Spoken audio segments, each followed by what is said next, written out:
Hello, everyone. Hoping that you can see my screen and hearing my voice. Okay. Let's wait a few more minutes. If some people will join us.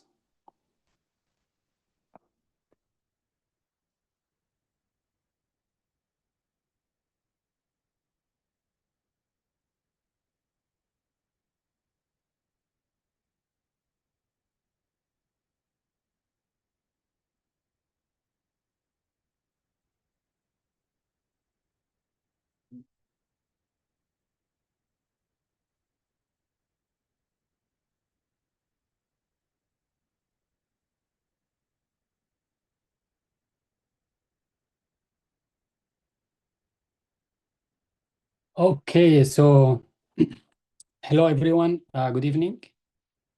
Today we will have a lecture about linear discriminant functions, but I will have like a review for the previous one, which is the Bayesian decision theory, because they are connected to each other. And before that, there are like a few reminders here, few notes. I think you can see now clearly. So lab 2 is already posted on D12, and lab 2 will run over 2 weeks, next week, and then the week after the reading break. This is one thing. Okay, so the topic of lab 2 is related to today's lecture. It's about the perceptron criterion function of doing classification. So it's related to this topic. And lab 1 report is due tomorrow. Please submit the report before the deadline. That's for lab 1. Problem set solution is already posted on DoTL. I did that yesterday. Please go over those problems and the solutions, compare my solution to yours, and see if there are any mistakes in the solution. Let me know. Okay, let us go over those like a problem set. Okay, so in the first problem, it's related to the first lecture, or second lecture, which is gradient descent. That's an easy one. The second one is also related to the gradient descent, but it has some kind of coding using Python. You don't have to worry about that for the midterm or the final. There will be no questions about coding. And I give you the solution, but the coding part is only to show you that selecting the learning rate and also the initial weight, the initial value of omega will make a difference in your solution.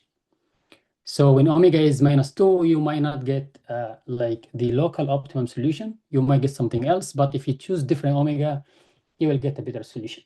You can do that using the code that I posted. Just keep changing alpha, the learning rate, and change the initial weight. Okay. Problem 3 is straightforward. It is kind of related to yi is equal aab xi. This is related to linear regression, which will be the topic in the next lecture, next week. So this is related to problem 3. Problem 4, which is straightforward linear discriminant function. You can solve it easily, or you can understand it from today.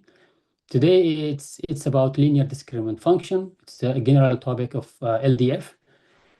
Problem 5 is about the probability model of posteriors. So you have like a training set, and you have x1, x2, x3, x4. We have 4 features, and you want to classify this one into like binary classification, either yes or no. You have the solution for that as well. Problem 6, 7, and 8, this is all related to the Bayesian decision theory that we covered in the last 2 lectures. So you have the solution for all those problems. Please study them carefully for the midterm. And I will also post some practice set problem for next week, which is related to today's lecture and next week lecture. And by doing that, we will be able to go for the midterm. We will have some like practice set problems that I posted. That will be really good practice for you guys to do the midterm. Okay. So we do have a question here, but most of the questions will be answered like during the breaks. Can you comment on what specific lectures will be covered? Yes, for the lectures that will be covered in the midterm, so everything is related. Everything is related to lectures this week and next week. So for next week, we will be studying the compilation of linear discriminant function, and we will be talking about a linear regression. I know, guys, you're all waiting about those kind of fancy machine learning algorithms. We will start that next week with the linear regression, logistic regression, and then we'll continue with classification, clustering, multi-layer neural networks. But now, and all the lectures before, we were actually establishing our mathematical model and linear algebra foundation so that we will be able to use regression, we will be able to use classification, clustering, all those things. Okay, so the topic related to regression will not be included in the midterm, but I will be announcing on that. Next week, I will be announcing on that. So everything is related to the lectures before the midterm except the regression, the linear regression. Okay.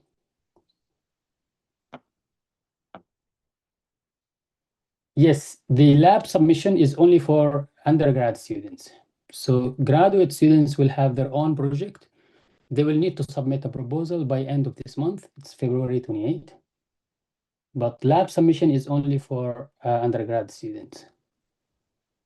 Okay. If you don't have any question, then we will start.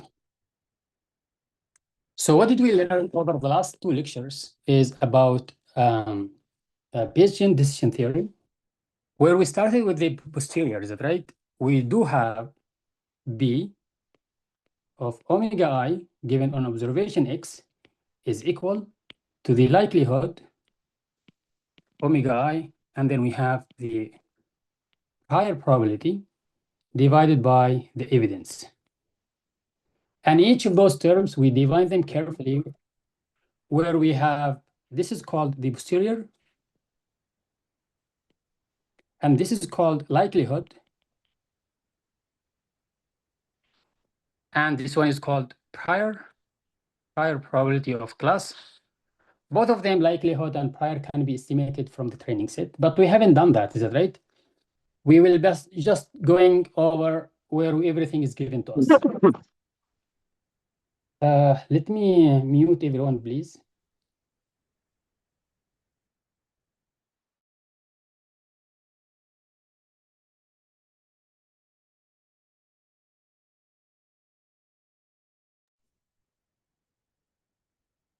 Okay, so now everyone is muted. If you have any questions, just put it on the chat. I will be answering that.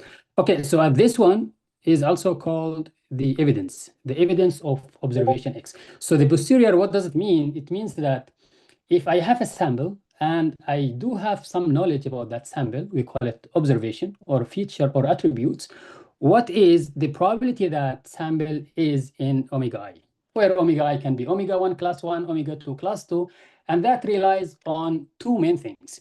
It actually relies on the likelihood, this term, because it's a function of omega I, it's a probability of omega I, and also it relies on the probability of the prior probability of the class. Is that right?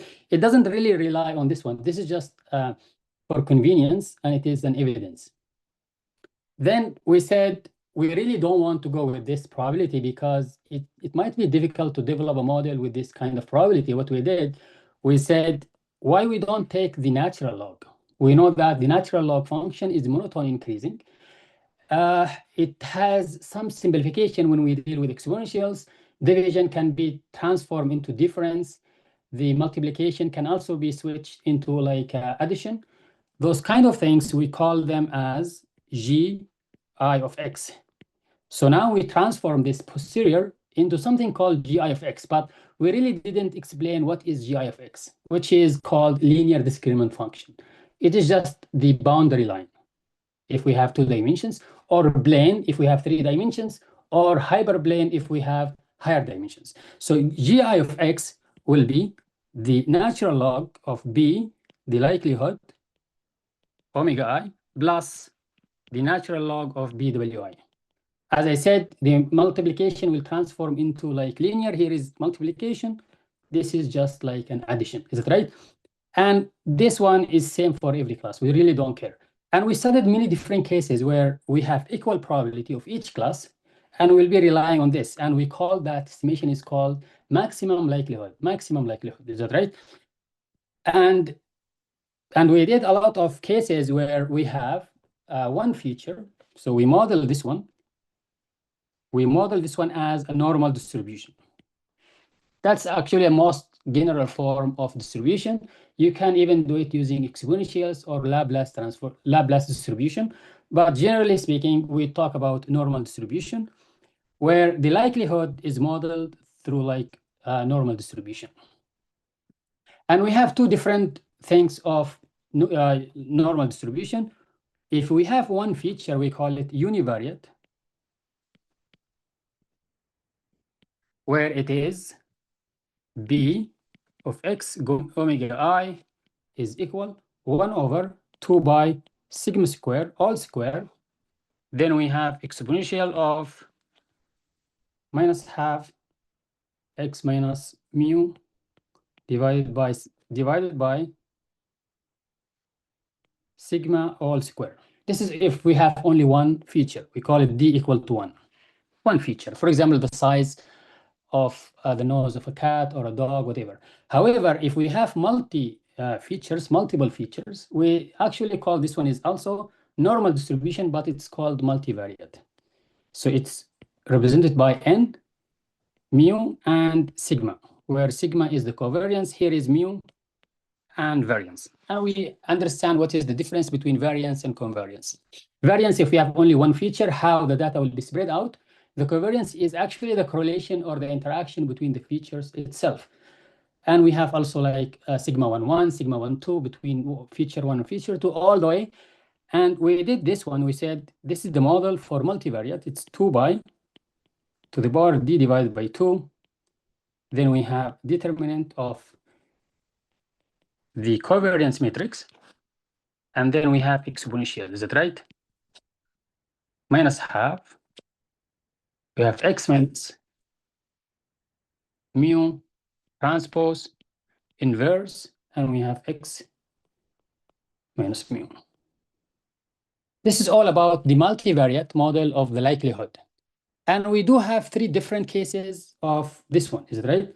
The first case where all the features are independent means that knowing one feature will not tell you anything about, will tell you nothing about the next feature or the second feature. They are independent. And we said omega I is equal omega, which is sigma square identity matrix, where sigma square is identical for every class. This is called unique variance for everyone. Is it right? And we dealt with that one because when we take the log of this one, this is constant, and this doesn't relate it to any of the class. It's constant sigma square I. Then we will have only the distance, which is the Euclidean distance of this times this. Euclidean distance. Is that right? This is the first case. The second case, which is a little bit more complicated, where we do have sigma that is equal. It's equal for every class, but the variance of each class is different. One is 2, one is 3, one is 4. The distribution of the data over those multi-features are different. And we also deal with that one, and we call it a different kind of distance. It's not an Euclidean distance. This is case 1. Then case 2, where we have omega I is equal to omega, but sigma 1 not equal to sigma 2. The variance of the first one is not equal to the variance of the second one in terms of features. Is it right? And the third one, which is the most complicated one, is when we have omega I is not equal to omega or sigma j, where we have sigma I is not equal to sigma j, where this is not a summation. This is called sigma, big sigma. It's related to the covariance matrix. So this is actually what we did in the last lecture. So the question is, did we do any learning?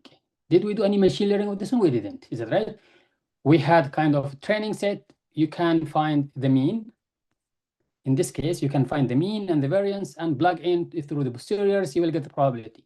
Either that sample is classified to omega 1 or to omega 2. Is that right? If it is multivariate, what you will do, you will calculate the mean, you will calculate the covariance for all those features based on your training data set, and you will actually calculate this. Then you will be classifying.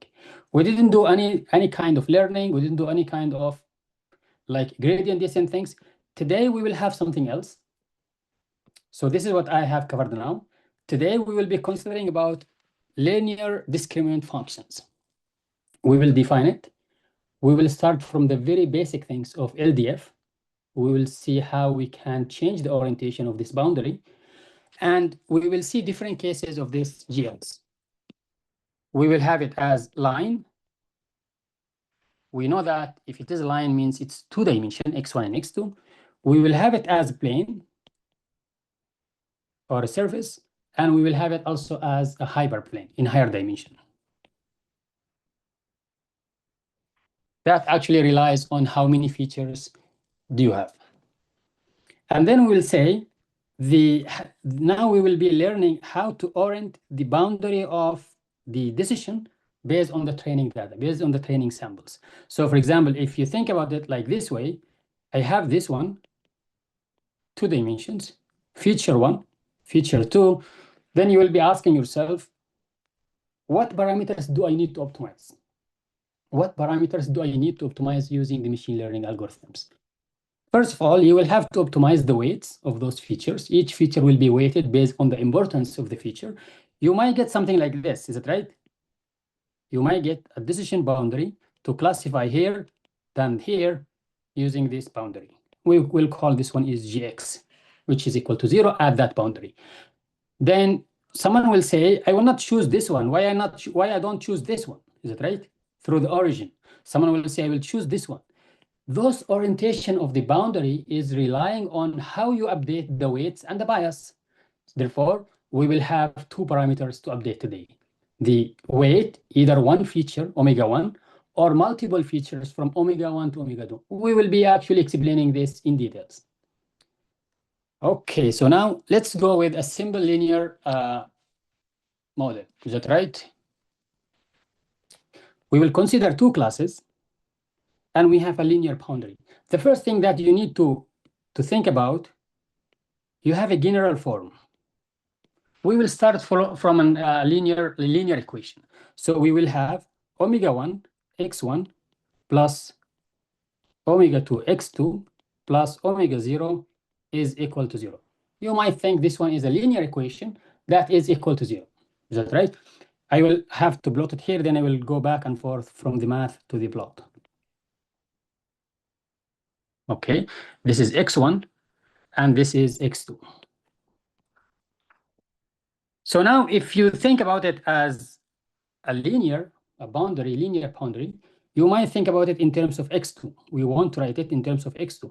x2 is equal minus omega 1 divided by omega 2 x1 minus omega 0 divided by omega 2. This is a very simple linear equation. Is that right? It can be represented by a line. It's by line. It can be represented. What I did, I just moved this one to the other side. I moved this one to the other side and divided by x2. And you might think about it as this form. So we have this one is called bias, and we have this one is slope. This is all of most machine learning algorithms care about, slope and bias. Is that right? Slope is a weighted things related to how much weight, W1, W2, and so on. And this is like a bias, which is a constant. So if we have multiple features, this slope can be what? Can be like vector, not only one. So we might have this one. One of the things that you might think is this one. This is the bias, which is the crossing point that will cross x2, because when x1 is equal to 0, we will have this point. When x1 is equal to 0, the whole term is 0, and we will have only the bias. Is that right? You will be building this with a lot of points to plot the decision boundary. This will be called, in this lecture, is H. It's the decision boundary, which is g of x equal to 0 at this point. Okay, if we have now classes here, and we have also other classes here, then this decision boundary can actually separate or divide those classes easily. This is for omega 1. You might think about this is for omega 2. So anything is below this g of x is classified to be omega 2. Anything is above this boundary will be classified as omega 1. So the big question that we are still not answering yet, how do we develop this? How do we orient this h? How do we rotate this h or the boundary? So let's write it now in a vector form.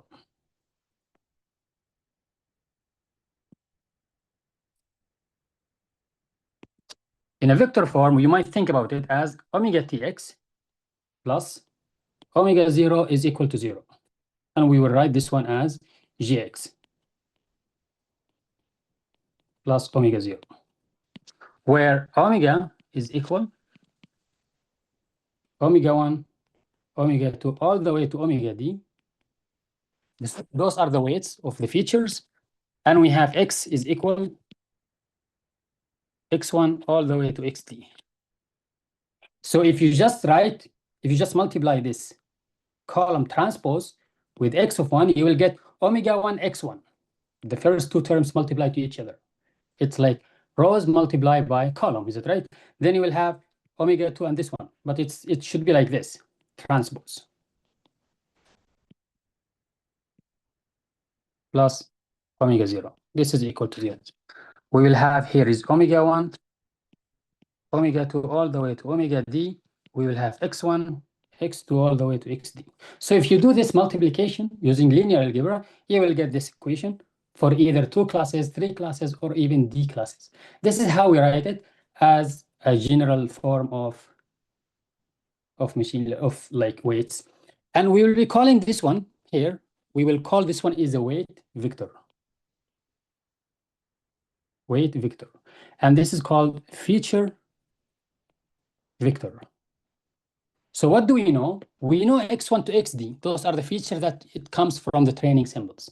Size, lightness of a salmon and other fish, sea bass, the height, the tall, whatever you call it, it's a feature vector, and this is the weight vector. What we need to do is we need to update this weight vector to give us this orientation of the linear boundary, the decision boundary.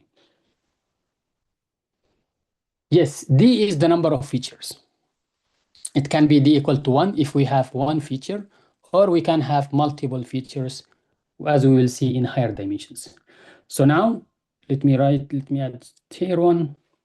So now let's formulate this one. G of x, write it in a general form. It's omega tx plus omega 0. So now this is called linear function because it's linear, is that right? X is not x squared. X is not x over 3. It's like just x. This is the linear. x1, x2, x3. It's not quadratic. It's not polynomial. It's just a linear function. We will call this one is a linear function of x. So this decision boundary is a linear function of the inputs multiplied by w, which is a weighted sum. You can consider it as a weighted sum. So two facts about g of x. One of them is g of x does not rely or doesn't need to know bx of omega I. So now we need to reset our mind that we don't need really this likelihood. Likelihood is a different direction for the BDT. Now we are actually building g of x from the training samples, as we will see in this lecture. The other thing is it's designed based on training samples or sample data. That's what we need. We need our sample data that we will have to get to design this boundary and classify. Okay, do you have any question about this? This is a very simple thing about discriminant linear function. I will pause here for a few seconds to see if there is any question.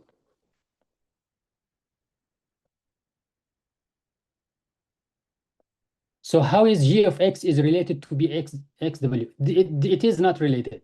So now g of x is not related to any probability at all. It's related to something called data set. So if any of these two are not there, we cannot proceed. That's true, yes. Okay, the first point is g of x, it doesn't need to know bx of omega I.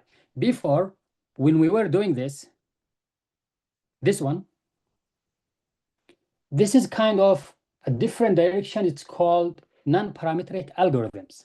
They don't really care about, they don't really need to know the parameters, omega and omega naught. Is that right? The weight and omega naught. They don't even know what are the parameters that machine learning does. But generally, they actually estimate this one using maximum likelihood estimation, which is a different thing. So this one is called non-parametric methods or algorithms. They just care about the probability and the models that we are given. But now we will be actually dealing with g of x, not based on probability, based on the data samples. And we will build that from scratch. When we have one sample, we will change g of x, 2 samples, 3 samples, and then we will have many algorithms. One of them is regression. One of them is logistic regression. One of them is perceptron. Then we will have support vector machine. This is all away from going from the training samples. Okay, so g of x is h. G of x will determine what is h. H is g of x when it is 0. So if we go back here, this is g of x. Is that right? This is the boundary. At this point, g of x is equal to 0. Why is that? Because on the boundary, we cannot classify. We cannot say this belongs to omega 1 or belong to omega 2. Is that right? It is on the boundary. We say unclassified. If g of x is greater than 0, it's upper, it's up. If it is less than 0, it's down. It's positive side, negative side. Is that right? Okay. Yeah, this is not using the same thought process at BZT. No. Here, we will be relying on the training data set. We will not relying on probability or likelihood. We'll be learning on the data set. So we can use g of x to calculate decision boundary like our last lecture, right? Yes, we can use g of x to calculate the decision boundary, same as what we did before, but there the inputs was a normal distribution, prior probability. Now our inputs is data set. We will build g of x from the data set. And you will be see that during this lecture. Okay, let's move forward. So now we have this LDF, 2 classes. It's given to be like this. This is a formal definition of linear discriminant function. We will have a decision if it is greater than 0, as I mentioned, omega 1, less than 0, omega 2, equal to 0, that's the decision boundary. It's on the decision boundary. Then we need to rotate this g of x. So now assume that we have this. Assume that we have this one. This is classes. And here is a different point. This one is here. This point, this sample will be misclassified if we are using this g of x. Is that right? What we need to do, we need to update those weights, omega and omega naught, the bias, such that we rotate this one to be like this. Is that right? Something like that. And then we will say, okay, those like data are 100% separated. This is how the training algorithms that it does when we do machine learning. But we will go step by step during this lecture. Okay, so let's take an example about omega and omega naught, and we want to find the decision boundary. This example, assuming that you have a machine learning model, which we didn't talk about, this is just hypothesis, and your machine learning model gave you omega 1 and omega 2. Is that right? This is omega 1, this is omega 2. So how many features do we have now? And this is the bias, which is usually a constant at the beginning, but it will be updated when we move forward with the machine learning iterations. So now we do have 2 features because we have omega 1 and omega 2, and the size of omega as a column vector should be equal to the size of x in terms of features. The question says, find the decision boundary h. It's clearly that we are talking about linear. We will say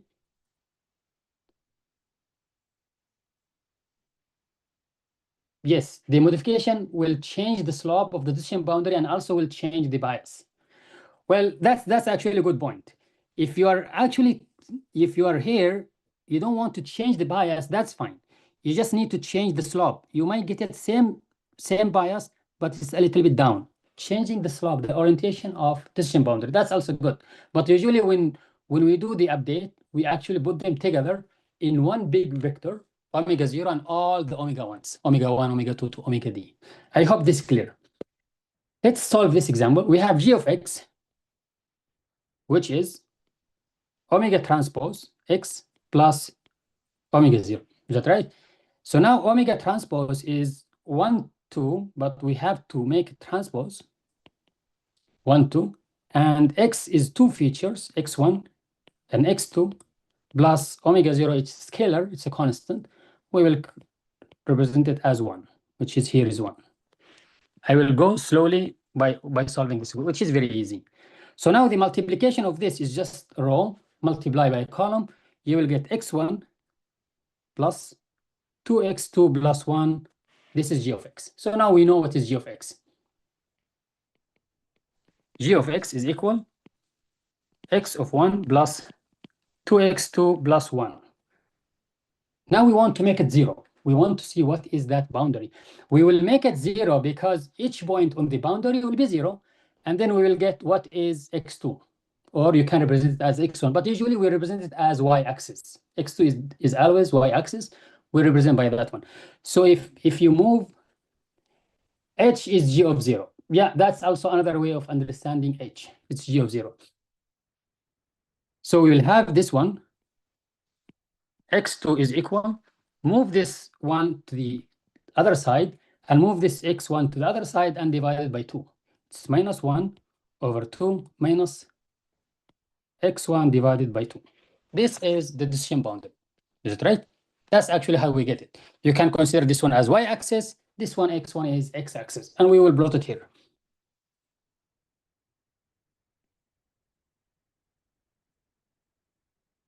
Does it matter which x was isolate? It actually, we usually go with y-axis as x2 and x1, but it's actually fine. It doesn't harm anything if you change that one. x2. So now, how do you plot this one? I think you learned this from calculus and previous courses. You do this one. So the bias is minus 2. Is that right? When x1 is 0, x1 is 0, x2 now it's equal to minus 2. It's here. This is minus 2.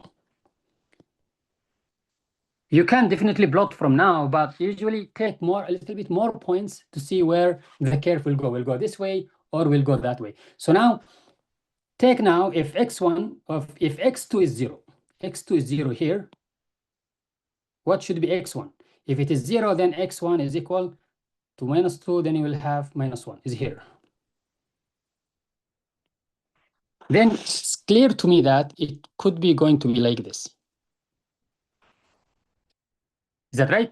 That's actually the decision boundary. This is where g of x is equal to 0.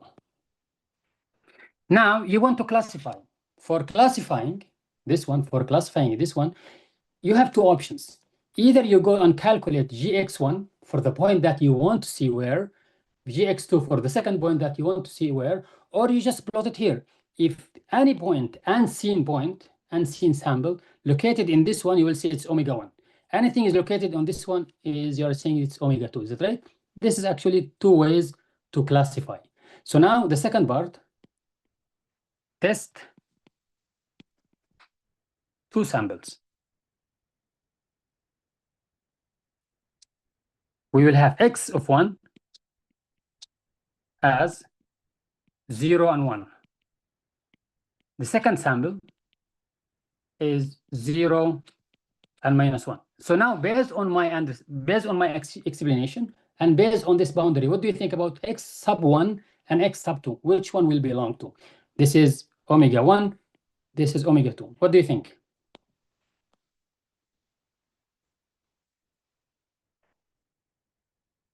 x1 will be omega 2. Okay. Yeah. So yeah, the way around. Yes. So let's see those who answer this question. Exactly. Most of the answers are correct. Why is that? So think about it. So here is x1. This is x2. x1 is 0 and x2 is 1. It's located here. This is the first point. It's definitely above the boundary. It's omega 1. Is that right? Now you have x of 2, which is 0 and minus 1. x1 is 0, and x2 is minus 1. It's here. Okay, I will use different color to make it clear. This is the second point. It's definitely below the boundary. This is one way to understand if you plot it. Other way, you need to calculate what is gx1, gx sub 1 equal 0 plus 2 times 1 plus 1 from the decision boundary. Is it right? You will have it is 3. So now gx1 is greater than 0. 3 is greater than 0. So we will say this is omega 1. We agreed, is that right? The second one, you will say, okay, maybe I will do using this one. The second point is 0 plus 2 times 1 minus 1 plus 1, which is minus 1. Then is less than 0. We'll say this is omega 2. So now you have two different ways to classify. But this only works for two classes, not more. We will go to that point where we have multi-classification, multiple classes. Okay, so it looks easy, is it right? It looks easy. Why is that? Because the final weight of the model that we will be building is already given to us. Its omega is given, but usually we don't have omega. We start from initial value of omega, and we start from initial value of omega 0, and we learn. But this one was already given. We have kind of linearly separable data. This is here, and we can separate them using linear. We call this one is linearly separable data. Okay, sounds good. I think I should move forward.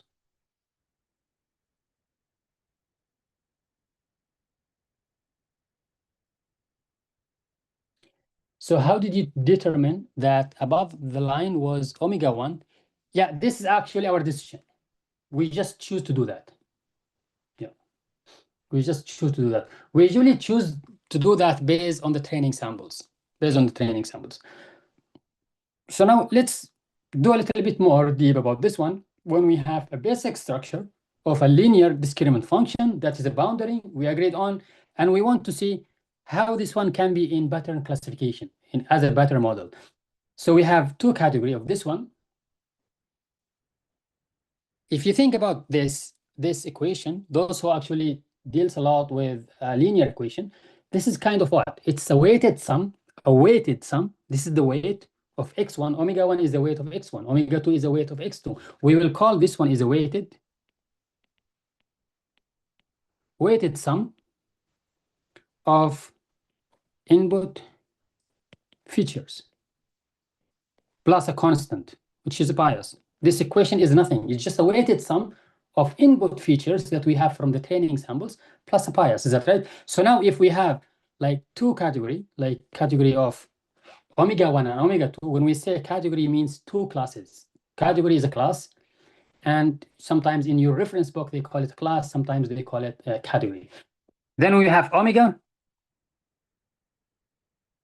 1 all the way to omega d, number of features, and x as a vector, x1 all the way to xd. This is how actually we represent it using like machine learning. It's not actually like machine learning because it has only one activation function, but later on we will be building this. Okay, so we have, sorry, did we assume the data was linearly separable, or did we will actually assume that it's linearly separable. So the lecture today is all about the data is linearly separable. If the data is non-linear, then all of those methods that I'm explaining today will not work. We will have to go with different methods if we do have non-linear data. Okay, so for this one, what do we have? We have inputs. Those are all inputs. From x0, x1, x2, xd, usually we start with the x0 is equal to 1, just for convenience. This is like a dummy constant. We call it x0 equal to 1, because we want to represent these things, the linear, as a summation going from I equal to 0 to d. Is that right? And we'll talk about this one. This is the omega 0, the bias related to this input, omega 1 related to this input, omega 2 related to this one, all the way. So now you can write this one as omega 0, x0, plus omega 1, x1, all the way omega d xd. Is that right? This can be written as I equal to 0, d, we will have omega I xi. That's the reason why usually we say xi is equal to 0, because we want to represent it as a summation for convenience. Okay, and this is g of x. I hope things are clear. So now the output, when we are at this point, at this output unit, is just a linear sum. We can use an activation function, which is step. It's step, either like minus or plus. If g of x is less than 0, we will emit that unit output. The output unit will emit -1. If g of x is positive, it will actually send +1. So we will say here the output unit, it's a single one. The single output unit layer will sums all these linear coefficients or products, omega 0 x0 plus omega 1 x1 all the way omega d xt, and emits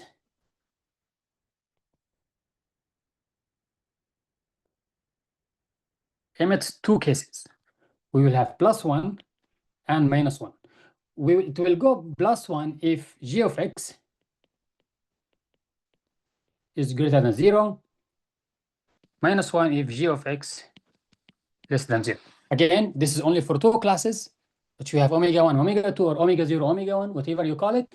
This is a neural network with only one activation function, which is the step. So what is bad about this activation function? Why it's not very good to do? So g of x can be considered y1 neuron. Yes, that's true. Can be considered y1 neuron. That will be considered like one neuron if we have multi layers. So what is, I shouldn't say what is bad. What is not good about this? I think we talked about this one in the second lecture. We said there are many common activation functions. Some of them are hard decisions. Some of them are smooth. Is it right? This is not differentiable. Exactly. This is not differentiable. Even if you take a difference between them, it's just like a delta. The derivative of this function, it's kind of a delta. They're not smooth, and they do have very hard decisions. Later on, next week, we will be talking about different activation functions like sigmoid, softmax, and different ones. Okay. If you have any question, let's move forward now. So now we want to go a little bit deep about the parameters of g of x. Well, what is the direction of omega? You might ask yourself, what is the direction of omega? If I have this is my boundary, so what should be the direction of omega? Omega is a vector of weights, omega 1 to omega d. Is it like this? Is it like this? Is it like this? Or is it like this? This is actually what we will explain in this slide, which is really important. Based on that, most of machine learning models will classify and will determine those boundaries based on the direction of omega. Well, we really don't care about the length of omega, but what we care about is the orientation. That's the beginning. What we are saying, all the beginning is the orientation of the boundary. Is it like this, or like this, or like this? Is based on your training symbols. Okay, so let's go with this one. We will plot one here, 2 dimensions. We usually don't need to go with 3 dimensions. It's really difficult to plot x1. So I will be most of the time using this.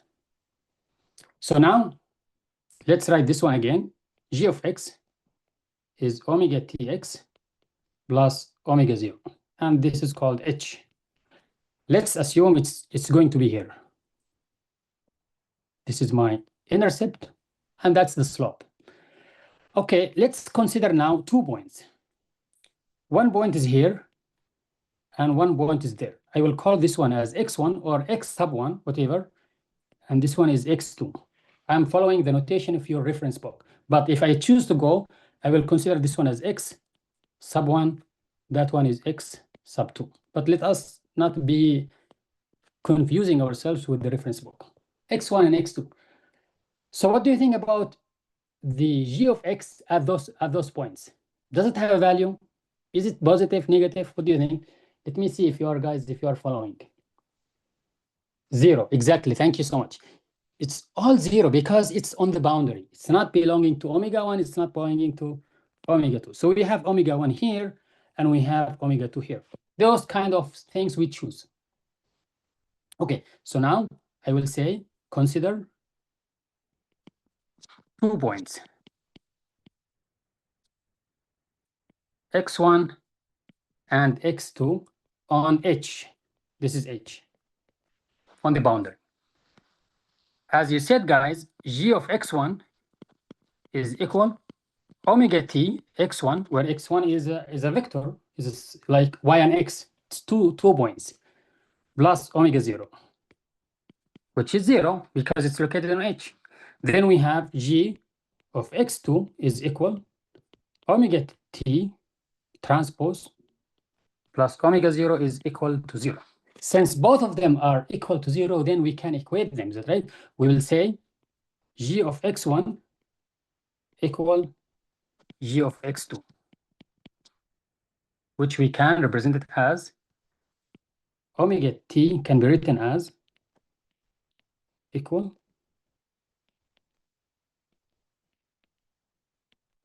is that right? Those are constant, same. What we will have only omega t x1 is equal to omega t x2.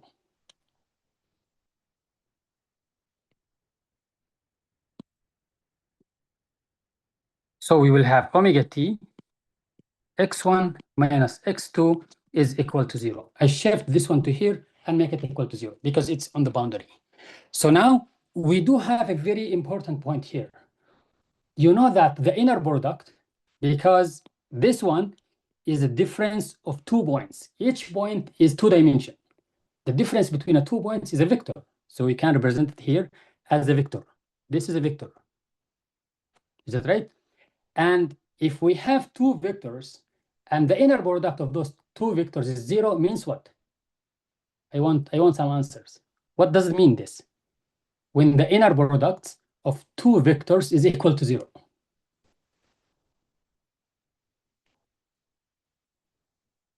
Yes, they are actually 90 degrees between them, and they are actually normal to each other. Either you would say normal to each other, perpendicular to each other, or orthogonal to each other. That's actually coming from the inner product of 2 vectors. So we'll say this means inner product is equal to 0. This means we have a 90 degree between them. You think about it like this way. This is a vector, omega t. This is x1 minus x2. And the degree is, it's here. This is 90. Yeah, it is a subtraction. This is a vector. That's a good point, actually. This is subtraction, but I'm not multiplying with the subtraction. I'm applying with the multiplying with the vector itself. This one is a vector, and it can be represented from here to here. This is a vector. Is that right? Okay.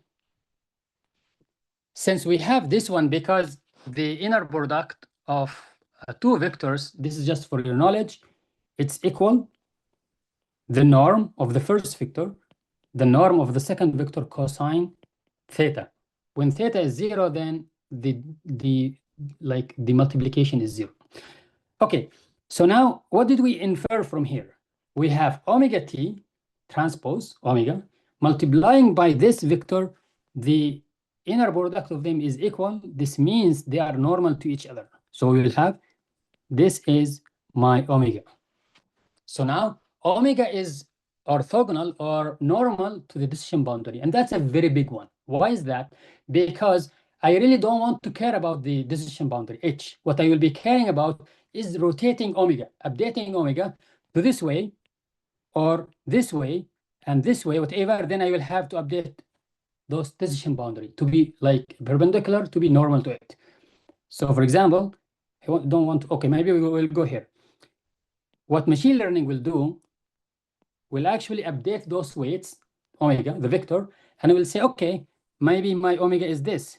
Then my decision boundary will be this, normal to it. Then I will have, okay, maybe my updated weight, the final one, it could be like this, then the decision boundary has to be like this, making 90 degree. So I will not be caring about the decision boundary. What I will be caring about the omega, how to update the omega. That's the reason why we update the omega using the gradient descent. It actually keeps us going, updating omegas, minimizing the criterion function until we have a very good orientation for classification. And based on that, we plot the decision boundary.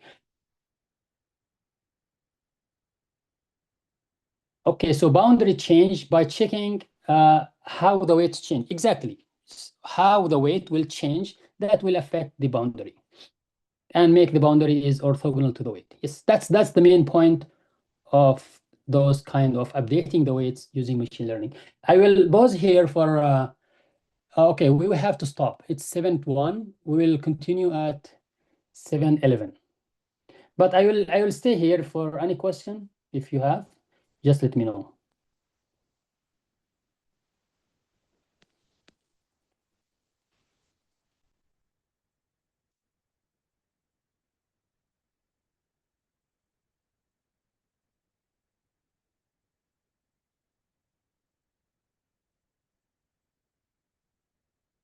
Okay, so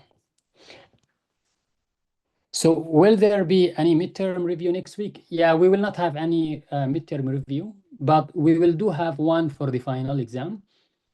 But for the midterm, if there is like a time next week, if I finish my lecture early next week, then we will have like a session to solve some problems that I will be posting.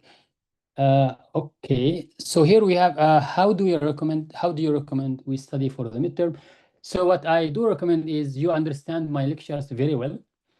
You understand the examples that I always give in my lecture, and also the problem sets and their solution. If you are good with that, then you will not have any problem with the midterm exam. Sorry for the clarification. We have parametric algorithms or methods, and then we have, yes, exactly. We do have like parametric algorithms. One of them is the perceptron that we will be talking in the next part. This is called parametric algorithms. Linear regression is also parametric algorithms. Anything that needs to be updated, omega and omega naught, or they call it theta, those kind of parametric algorithms. They have some parameters to be updated. And the non-parametric algorithms is the BDT. Yeah, BDT is non-parametric algorithms because it relies on distribution and probability. I hope I answered your question. Okay, so okay. Let's see what is this one. Is it right? So now assume that we have two vectors. One is x. I will write it here. One is x, one is y. Is that right? We know that the inner product between x and y is 0 if there is like 90-degree difference between them. So we have x dot inner product with y cosine theta. This is called inner product. This is called inner product in general. Now, if theta is 90, then the inner product is equal to 0. So this means this is here and that's here. This is x and this is y, and that's the degree of 90. So usually, we really don't want that. Is it right? We really don't want that. We want x to be aligned with y such that the inner product is a maximum, where when x is aligning with y means the angle is 0 and the cosine 0 is 1. That's the maximum possible value for alignment. If this one is relying on this, aligning on this, then the inner product is just the length of this times that one. I hope this is clear. But in general, we will actually dealing with this inner products and the 90-degree when we have multiple samples.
Let me see if there are more questions here. I think I skipped one of the questions. It says, okay, any midterm sample questions will be provided? No, I will not be doing that. Okay, so what else? Will there be any multiple choice? There will be no multiple choice questions in the midterm. I'm not sure about the final, but for the midterm for now, there will be no multiple choice. It's problem solving. Yes, there will be like a formula sheet be allowed. Yes, I will have office hour during the week. I might increase my office hours during that week. So we will have like, you can just, I will announce, first of all, I will announce about that. Then you can just join me over the Zoom and then we'll have a chat about the course, whatever you think. Yes, I will have office hours during the reading week. Yes, I will be providing the formula sheet, and also you will have to bring yours. Yeah, just you will have to read my formula sheet first because I will not write a lot of things on it. I will just read whatever I solved, whatever I needed to solve the exam. And then from your own idea, just look at it and see what is the missing. You can write it in your formula sheet. You will have your own formula sheet as well. It's a single-sided.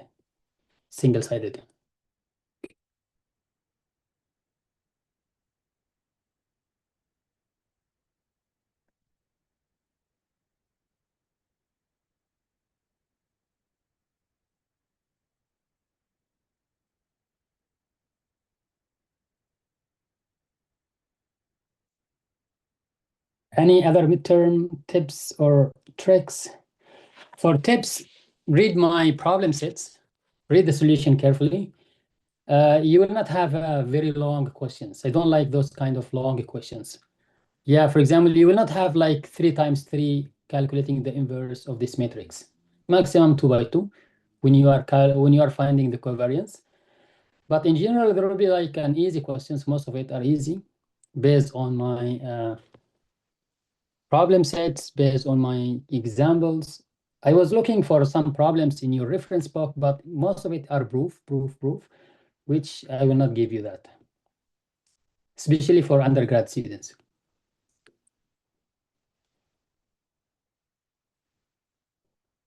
Well, we cannot say it's mainly problem set 1 because you study that problem set 1 as a guide, is that right?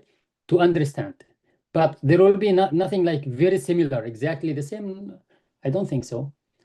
That will be easy then.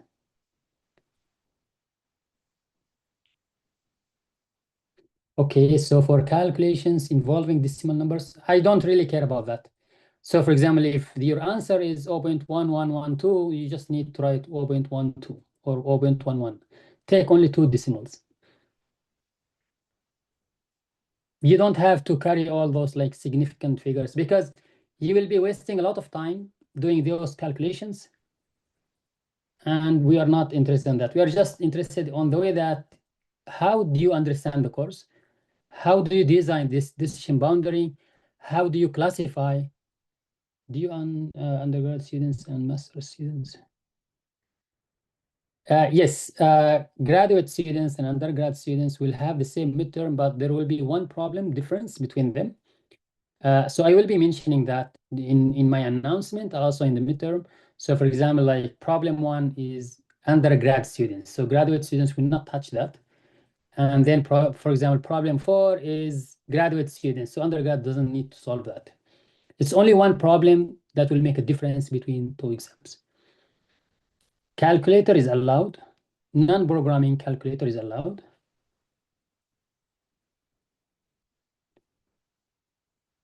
Yeah, I will be announcing about most of those details next week. Okay, we have 1 more minute. If there is any question to ask.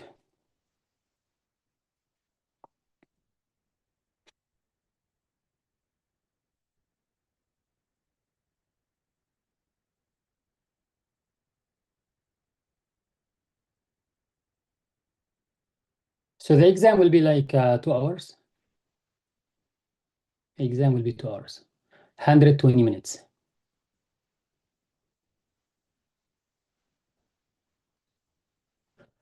Okay, so let's continue with the second part of this lecture.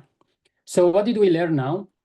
We learned about g of x, and we found that the direction of the weight, omega, is normal to the decision boundary. This is one of the most fundamental things that you have to take it now. So what next?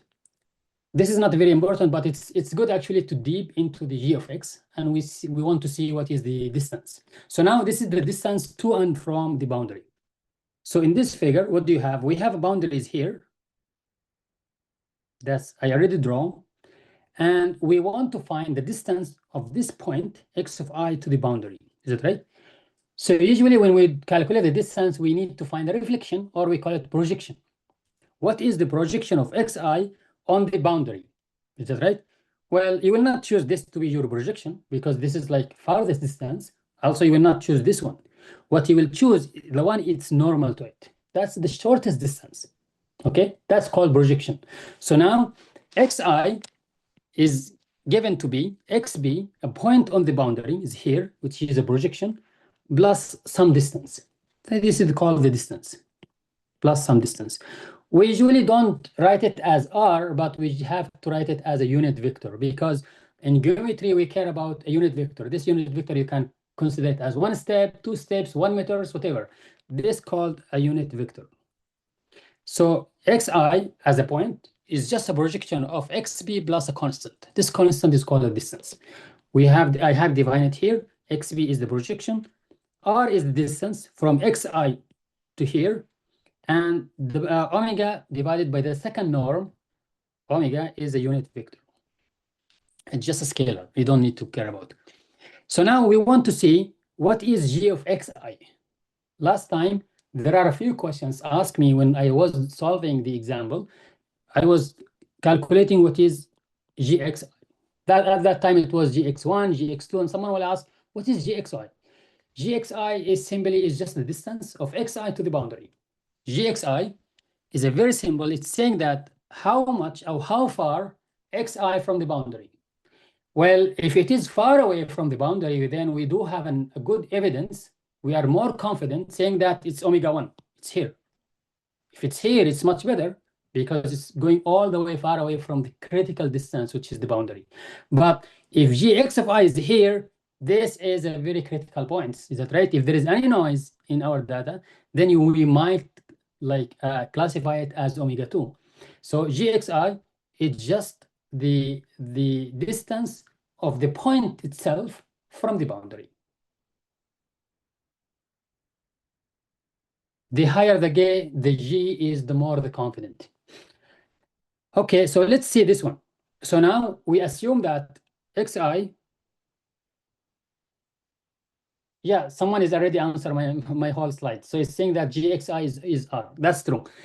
So xi is a projection xb plus R something. And then we have this linear equation.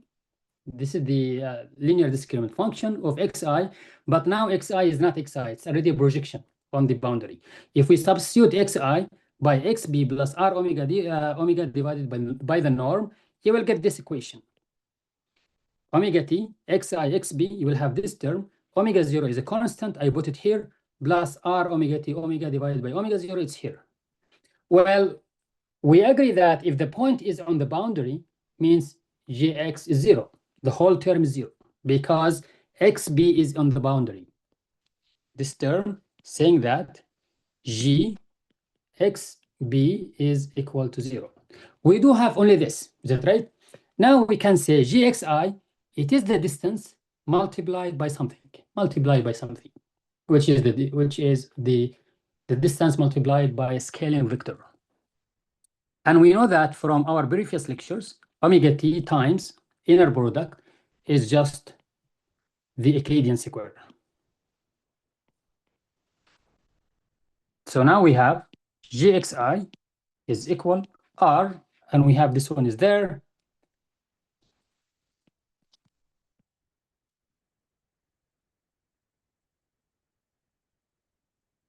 Those will be canceled, which is R, which is here.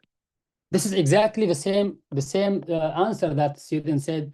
GXI is just R scaled. It's R scale because we are using geometry. So how many units? We go from the boundary to that point xi. Or you can understand it this way. R is equal gxi divided by scalar. So gxi, the definition, it's just the distance of xi, the point xi, from h, scaled by omega, scaled by the second norm. Is that right? Let me see if there is any question about this one. This is all about the decision boundary. We actually care about how the W will be normal in the decision boundary and what is the meaning of gxi, which is the distance, scaled by scalar, which is omega. Now we want to see when we have 3 dimensions. Most of the time we are saying here, this is 2 dimension. Let's see when we have 3 dimensions. When we have 3 dimensions, we understand that this is not a line anymore. It's a plane. Is that right? This is a plane. We have x1 and we have x2, and also we do have x3. Those are the dimensions. And we have a plane. This is g of x equal to 0, which is on the plane. Is that right?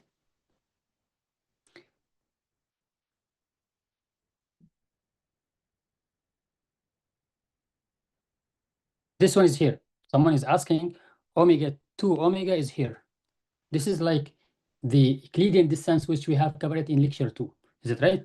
When we have omega 2 dot omega is the square sum of all the elements of those 2 vectors. Okay, so now let's go with this. So g of x is equal to 0. Any point on that plane is equal to 0. Here, any point here is equal to 0. Any point above this is related to region 1, omega 1. Any point is down this is related to the another class. So we do have 2 classes, is that right? One is up, one is down. So the question is, what is the location of this plane? The orientation of this plane will be updated, will be changed based on the value of omega. That's we agreed on, and that's normal, is that right? This is omega, it's going all the way, it's normal to it, 90 degree. But how shift this plane will go up or down, that will be determined by the bias. Same as we have for the second dimension. I can have biases here. I can shift it here, make it like this. I can put it here, shift it like this. So bias will be actually playing a role as a shifter. The omega will be playing a role as orientation. So 2 things that you need to care about. That's actually how machine learning will update those when we see the next algorithm that we'll be talking in a few seconds. So now we have g of x is omega t times omega 0. G of x is greater than 0. We have R1 that's related to omega 1. We have R2 related to omega 2. And when we have omega 0 equal to 0, what do you think? Let me answer this question, then we will see. Is the omega in the direction of the plane? The omega is not in the direction of the plane. Omega is actually normal to the plane. Normal to the plane. This is the plane, and this is the normal direction. It's actually, the question is, the direction of omega is on the positive side of the plane. That's always the case. It's on the positive side of omega. So asking why is that? Because we agreed on this, is that right? It comes from here, from this slide. We have a decision boundary is here, and we found that the inner product between this vector and this vector is 0, means they are normal to each other. Exactly. So if omega 0, so moving forward, if omega 0 is equal to 0, then that plane will be passing the origin. And similarly here, if we have 2 dimension, if the bias is 0, then my boundary is here, passing the origin. And this is very important, actually.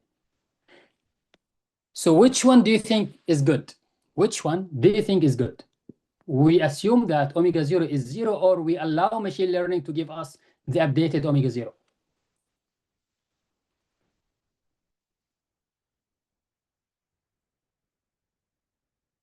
So when you do like your machine learning models at the beginning, if you consider omega 0 is 0, then your machine learning model will not have a good decision boundary because you are putting some restriction on it. Is that right? So what machine learning will do, let me just write it here. If we assume omega 0 is 0, then machine learning will be updating only omega, the vector omega. And whatever you have for the decision boundary, it is actually here. It will be updating like this, or it will be updating like this. It will be updating like this. It has to pass through the origin. So now you are making a lot of constraints on the machine learning models that will not give an update. However, if omega 0 is not, so we might have something variations like this to like this. We have a lot of freedom. Is it right? We will have it like this. We will have it like this. Whatever we will have a lot of freedom to optimize the decision boundary for good classification. Okay, so now let's go back to this one. So when omega 0 is 0, what we will have, H will pass through the origin. So now if omega 0 is either greater than 0 or less than 0, we will shift it up or down. Yeah, allows for more variations to handle more cases. That's true. Omega 0 will allow us to make more adjustments. That's actually a very good answer. So now if omega 0 is greater than 0, we will have the origin.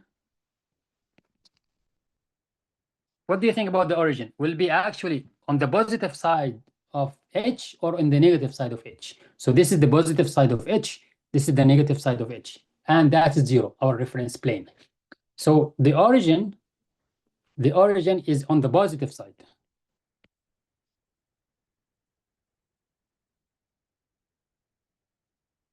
Of H. When it is less than 0, the origin is on the negative side of H. So now you understand how do we orient this G of X, the boundary, by updating omega. You understand how we shift it up or down by giving values to omega 0, and machine learning will update that, not us, but we are giving like some initial values. And this is all about the linear discriminant function in a linear case. Before we move, do you have any question?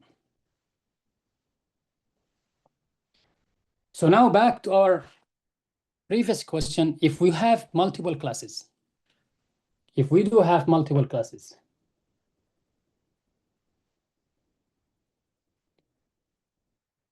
yes, even in the 3D case, either like you have 3 dimensions, 4 dimensions, a lot of classes, omega 0 is still a scalar.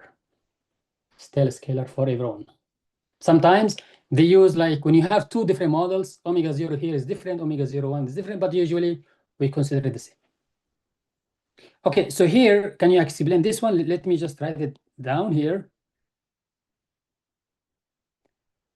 Okay, so when we have 1 dimension, what do we care about?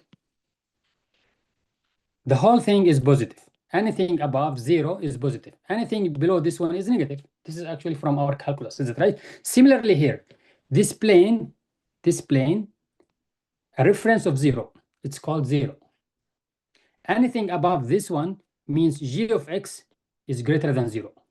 Anything below this one means G of X is less than 0. This considered to be negative, this considered to be positive. And who will determine is the omega 0. Okay, guys, let's move this one. Those are like generalization when we have multi-classes. So we talked about 2 classes, which we call them like binary classification. Now, if we have multiple classes, so now we do have how many classes do we have here? We have 1 is here, 1 is there, 1 is here, 1 is here. We can call it C is equal to 4. So in this case, how do we classify?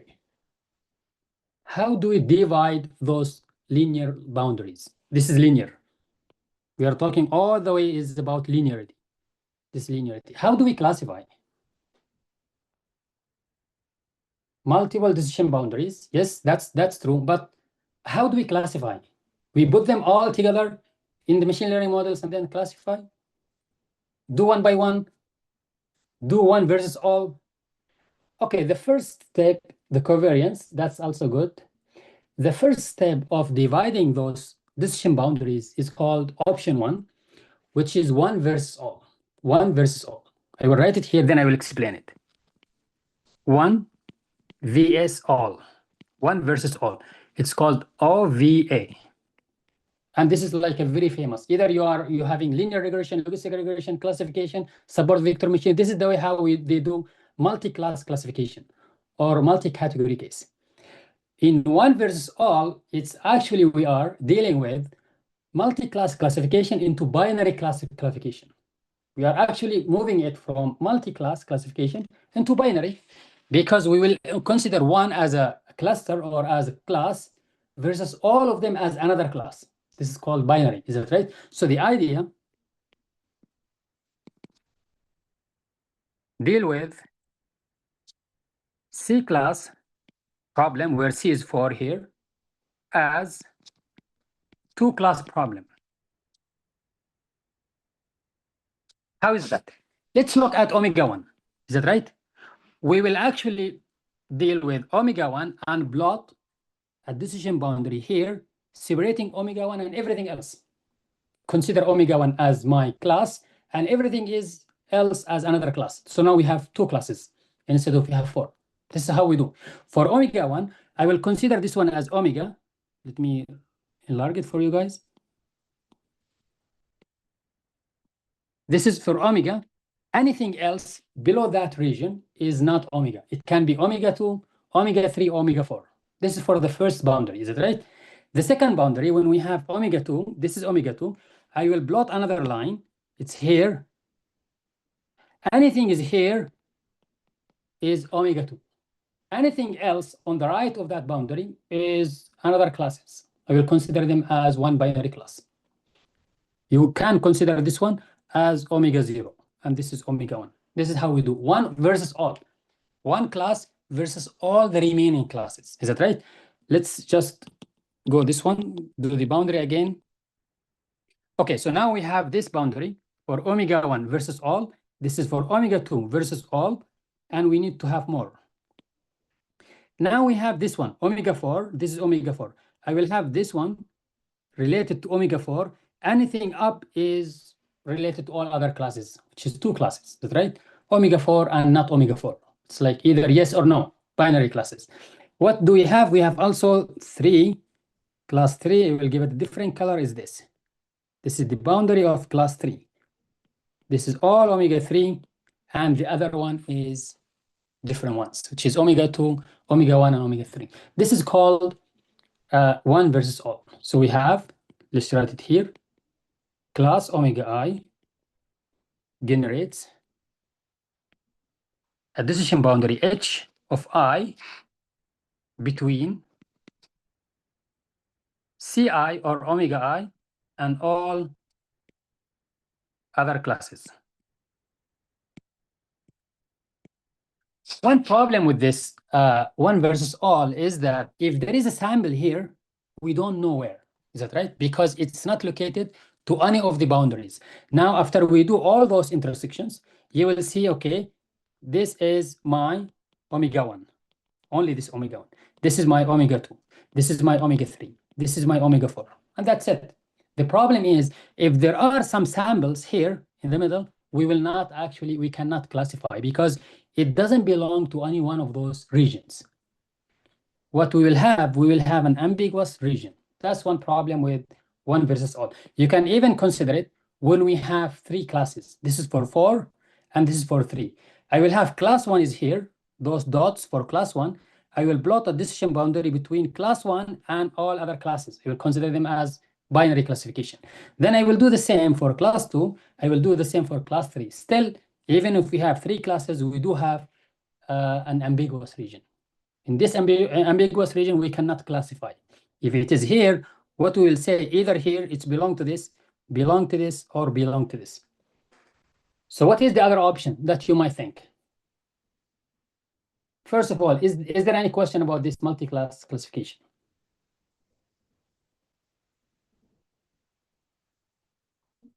Yes, the second option is the pairs. We will have pairwise, omega 1 and omega 2, omega 1 and omega 3, omega 2 and omega 3, and so on. We will have consider all the possible cases.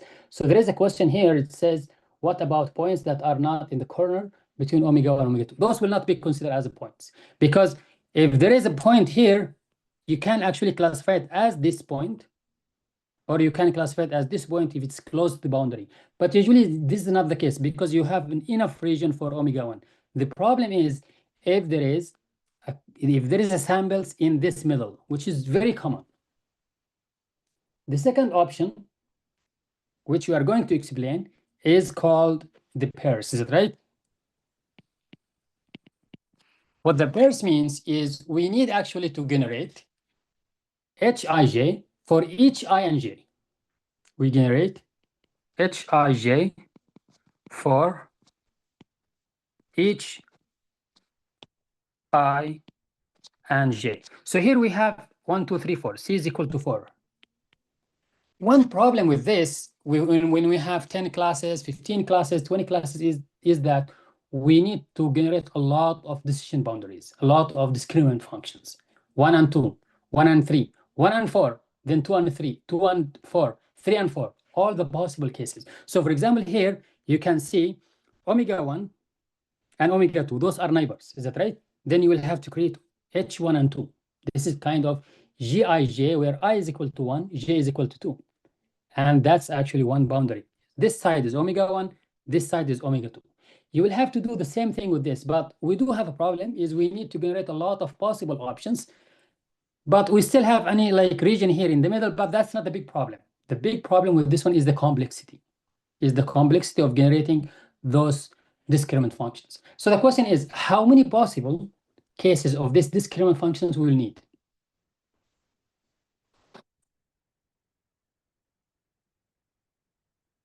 All possible cases of Hij, where I equal to 1 all the way to 4, j is equal 1 all the way to 4.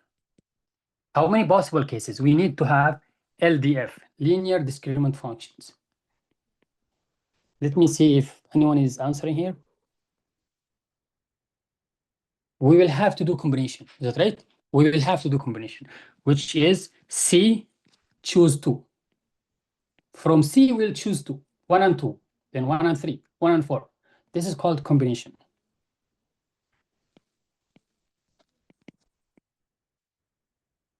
I think this is clear from your calculus, guys. Combination. So it is kind of C factorial divided by C minus 2. This is the definition of combination, is 2 factorial. If you do the math, it will be C minus 1, C minus 2 factorial divided by C minus 2 factorial, 2 factorial. Is that right? Those will be cancelled, and we will have only C minus 1 divided by 2. This is the general formula for creating all those possible boundaries. Is that right? C and C minus 2. If C is equal to 4, we will get 6. If C is equal to 5, we will get 10, and so on. No, we don't include 2 and 2 because we don't really combine, or we don't really compare the class with itself. The classification is between 2 different things, omega 1 and omega 2, omega 3 and omega 4, and so on. Also, we actually calculated the combination because H12 is equal to H21. We don't care about the order, is that right? Otherwise, we will have to deal with another kind of combination. Okay, this is the second option. So the first option is 1 versus all, which we have a big ambiguous region. It's easy to implement. It's binary classification. The second one is the pairwise, where we have to go Hij for I equal to 1 to C, j equal to 1 to C. And that's also called 1-to-1. That's 1 versus all. This is 1 versus 1. It's 2 different, or they call it pairs. Okay, so what is the solution? The first one, it has a lot of ambiguous region. The second one is a complexity because we need to generate more regions or more discriminant functions. The third one is how to avoid the ambiguous region with less complexity. So we need to find a solution for both of those 2 classes. So what we need to do is we will actually generate. However, this machine, this scheme is called linear machine. You can search about it. It's very efficient one called linear machine. What linear machine says, it says we will only care about the neighboring. We will only care about the C discriminant functions. C discriminant function. If I have C is equal 3, then we will have 3 LDF, linear discriminant function. So we will have linear machine. Then I will explain it from that figures. It will generate C LDFs, C linear discriminant functions, where each one is gi of x is equal omega I t x plus omega 0. Is that right? Step 1, how do we get this one? We divide the feature space. This is the whole feature space. We divide it into C decision regions. Divide feature space into C decision regions. Second, we assign x, the new sample that we don't see when we do the testing, to omega I. This is very important. If and only if gi of x is greater than gg of x, where for all, this is for all, j is not equal to I. What does it mean? So it means that it needs to solve an optimization problem that will find the best class based on those maximum gi of x. So here, this one and this one are neighbors. Is that right? We will have to go with one decision boundary is called H12. So do we really care if we continue this one? We don't really care, because this one is related to 2 and 3. It's not related to 1 and 2. So what we need to do, we will have this. Let me just. We will build this one, then we will build this one between omega 1 and omega 3. We will build this one between omega 2 and omega 3. So we will have C decision regions where C is here is equal to 3. Similarly here, we will have 5 classes, this 4, 2, 5, 1, and 3. We will build this one based on an optimization problem that we will solve when we do logistic regression. And this kind of separating 2 and 5. This kind of 2 and 4. So do we really care about omega 2 and omega 1? We don't really care about that, because we don't need to generate the decision boundary between omega 2 and omega 1. Those are not neighbors. Is that right? There is omega 3 in the between. So what we care about, the neighboring, where we can generate only possible minimum number of C decisions. So the question here, do we have the same number of linear discriminant functions? We don't. Here we have C, 6, when C is equal to 4. Here, how many do we have when C equal to 5?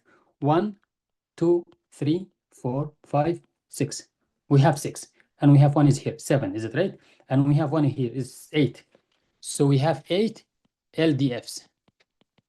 But if you do the calculation with 1 to 1, you might get more than that. You will get 10 at least.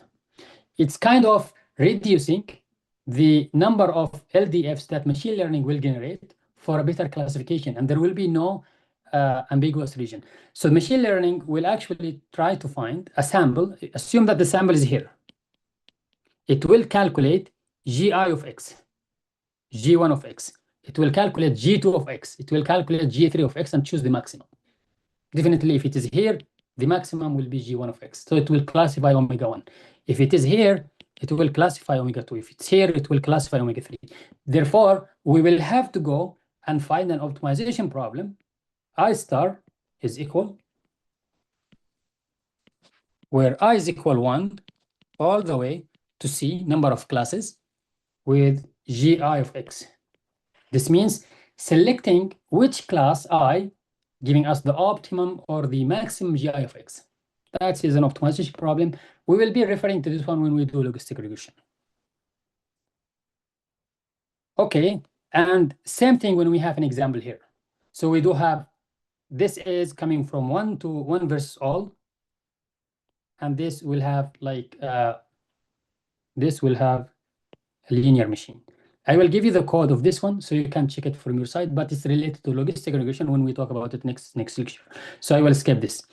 So now we talked about only a linear discriminant function, where we have a linear property of a weighted sum of omega I and xi, which is given by this. There are also some possible LDFs, which is a more generalized case where we have quadratic. When we do have quadratic, then extra terms will be added. Those extra terms is xi, xj. When I is equal to j, when I is equal to j, then we have xi, xj, xi, xi, same. We will have x squared. That's the reason why do we have quadratic. When I equal to j, then we will have xi squared. So instead of having now a linear line, we might have something like this, is that right? Quadratic. Those extra terms will actually complicate the process, but usually we do because some of the data set are not non-linear, is it right? And linear line will not work. We might have something else which is quadratic. Also, there is another one. It's called polynomial LDF. Polynomial DF, where it has the bias.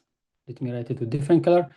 The bias, the linear, then the quadratic, and also the polynomial, which is x to the power 3, x to the power 4, and so on. Those kind of very complex discriminant functions to build, but usually we use them. So now, if we have this, you will say, this is linear, is it right? Linear usually is good when we have linear data, separable, is it right? You will have this one, and you will have this one. This is called linear discriminant function, LDF. And the main topic of this lecture and also other lectures will be focusing on LDF. However, we might have something like this.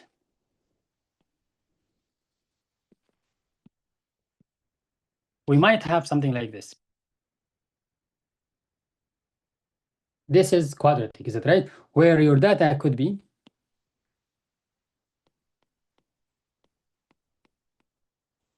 and you have the second class is, sorry, to be like this. If you try to fit the linearity in this kind of data set, it will not work. It might go like this, is it right? Or it might go like this. Then you will have, those will be classified as another class. So we need to do quadratic. Is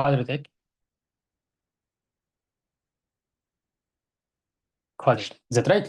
The other one, which is a more complex one, which will cause a lot of overfitting, is called polynomial. So if you have a data like this, then you have another data like this, then you might actually design something. Let me choose different color. You might choose something like this. This is it's not kind of quadratic, but it depends on how your data will be represented. This is called polynomial. And you know what is the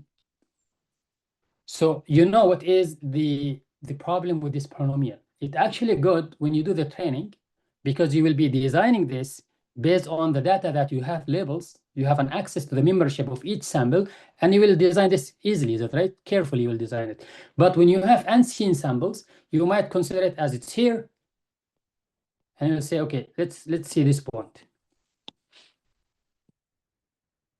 You might see this one as the green one, but it will be classified as purple one, which is wrong. You will say, okay, this is the most case of this, but it will be classified as a purple one. So when you have unseen data, this will cause a lot of overshoot or overfitting. So what's the most used? It actually depends on the application. It also depends on your data set. Because when you generate your data set or when you get it from online, you kind of have like some information about those data, is it right? You will start with a linear. You will say, okay, I know a little bit of information. The price of a house is increases with the size of the house. That's actually intuition. If I have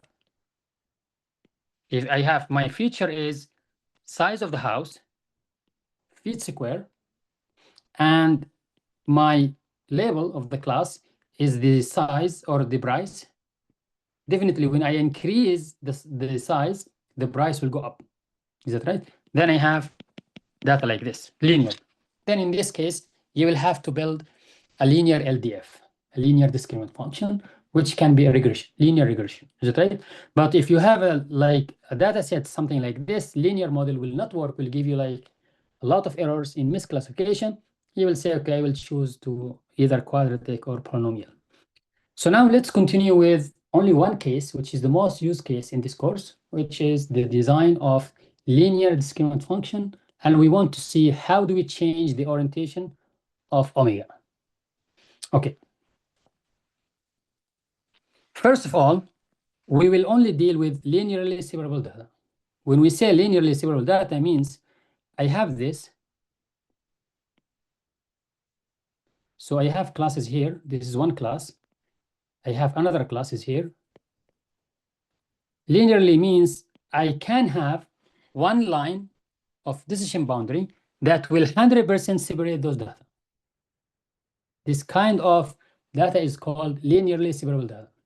The other type of data is this one, where we have, here is X, here is X. This is a very simple one. This is 0 and this is 0. Black is for class 1, you can consider it. The cross is for class 2. And you will have this boundary, is it right? There is no way that you can classify these two classes using LDF, linear discriminant function. And in this third lab, you will actually learn how to do this one using multi-layer neural network. This is non-linear data.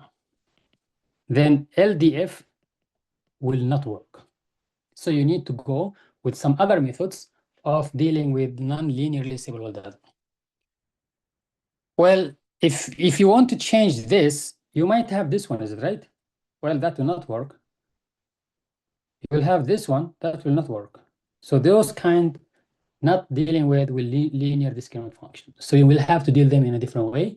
But today we'll be focusing on linearly separable data. So the design of weight vector omega g of x is equal omega tx plus omega 0. This is the general case that we are using with, is it right? So now you know that from calculus, there is something called homogeneous, is it right? Homogeneous form. Recall homogeneous form where we have g of x is equal omega tx. There is no omega 0. This is called homogeneous form. Is that right? The homogeneous form is the form that the linear line will pass through the origin. There is no shift up or down. So for example, if I have this, and this is my line, this is the intercept, omega 0, is that right? And we agree that omega is normal to the decision boundary. This is H. X1, X2, 2-dimension. This is the result of g of x, and we learned that. Is that right? Omega tx plus omega 0. So let's see the homogeneous form. We have this one.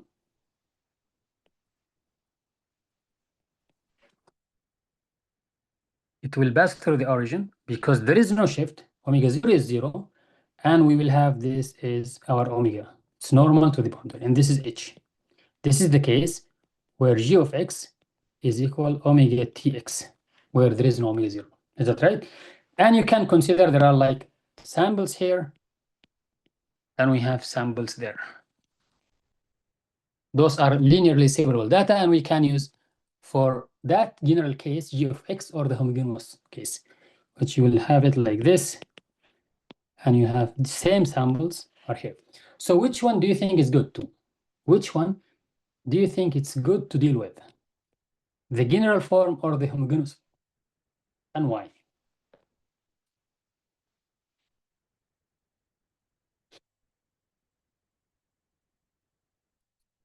Let's see if there is any answers. Yes, exactly. The homogeneous form is mathematically simple to deal with, exactly. Is, again, other guy is saying homo, yes. So think about this general case. When machine learning will update that, it will update omega 0 and it will update omega as a vector. Is that right? It will update two things: a vector of weights, omega, and the bias. However, in this one, we will not actually update omega 0. We actually pretend it's 0, but we will have a trick for that. I will have a trick for that. We will have to only update omega, which is the only one. So the question is how to merge omega 0 into omega and have a different form, homogeneous. That's the question. How to merge the bias, omega 0, into omega and have a homogeneous form without ignoring it, without making it 0. So that's the point. So now the question is how to convert, shift all the samples. Yes, that's one case. I don't know if that case will work or not, but yes, let's go step by step. Yeah, please write your answer here. If I find a good answer, then I will say it. So to convert the form g of x equal omega tx plus omega 0 into g of x in homogeneous form, we will call it aty. Then we will do a mapping. What we will do is let's write g of x here, and then we will understand that. G of x is omega 0 plus omega 1 x1 plus all the way to omega dxd. Is that right? This is the general case of a linear discriminant function. You can write it as this way in omega in linear algebra, omega 1 all the way to omega d as a vector multiplied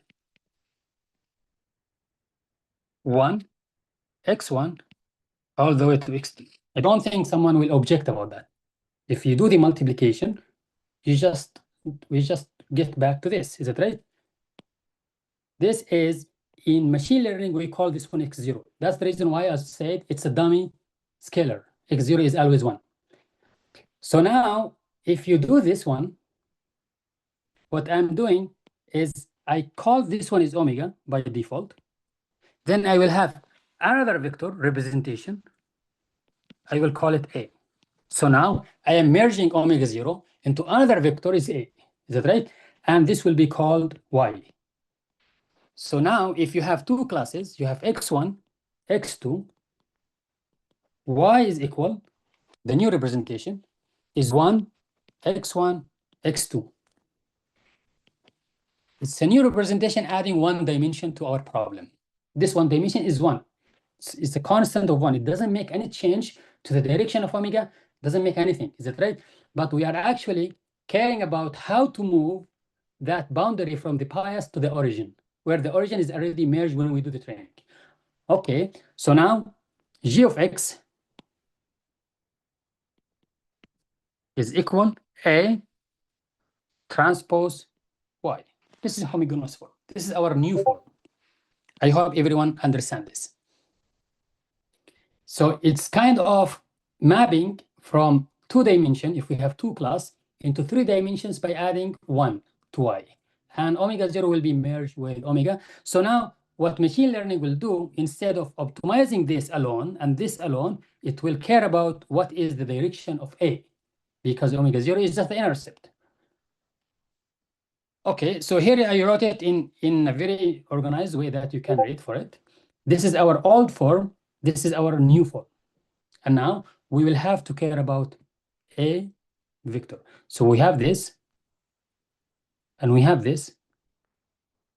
What we need to care, A will start from the origin because the intercept is already merged to it, and it will be like this. This is A, or it can be like this, or it can be like this. Is that right? And then based on A, we will have to plot the boundary, either this or this or that. It's normal to it. Let's go one step by step. Let's see the orientation of A.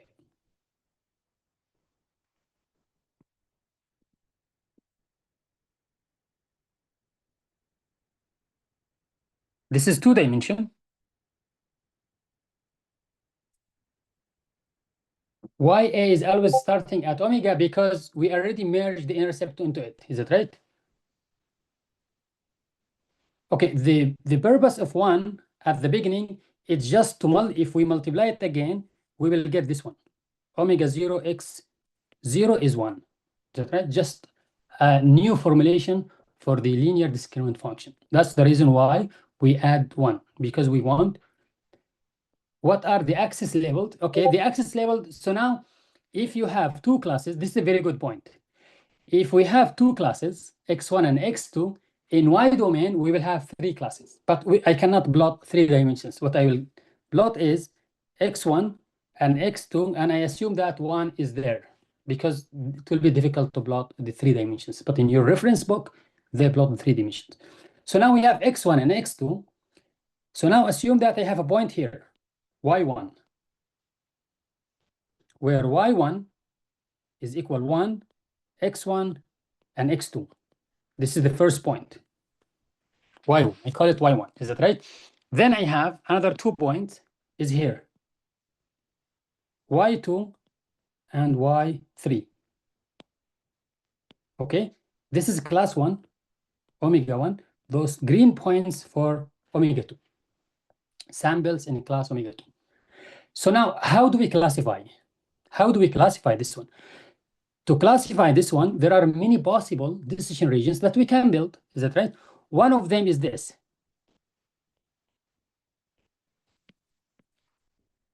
This is one, I call it H1. Is there any other position? Yes, there are many possible decisions for the boundary, but usually we will be taking the best one. So now, A, which is normal to the decision boundary H1, could be like this. I will write it in different color, like this. This makes 90 degrees. This is A1. Is that right?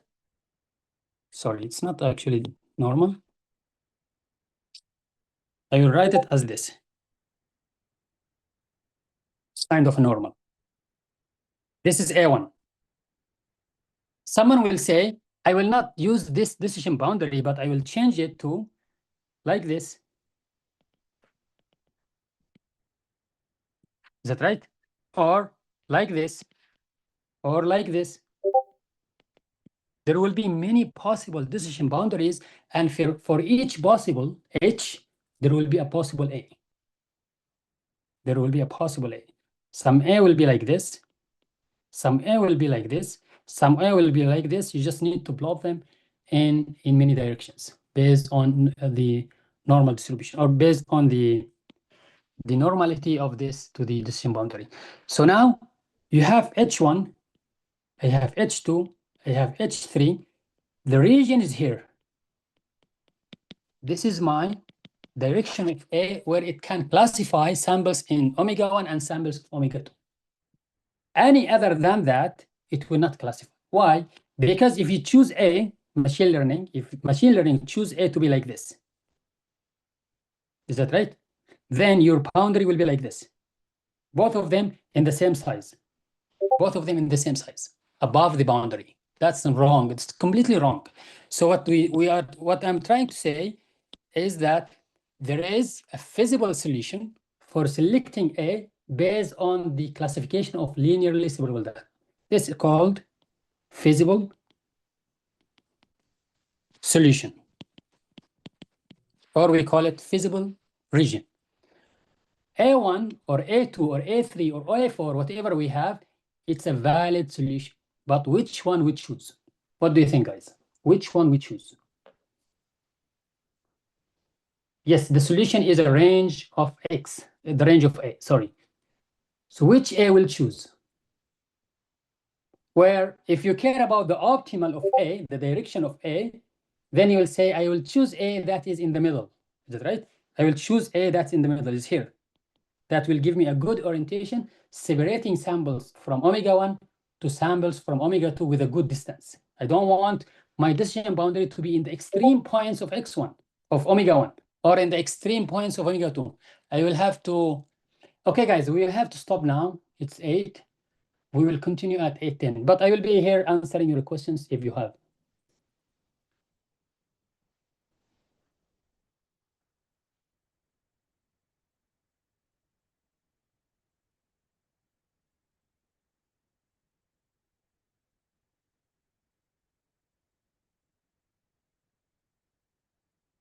I will write this one, so when we come back, I will explain it.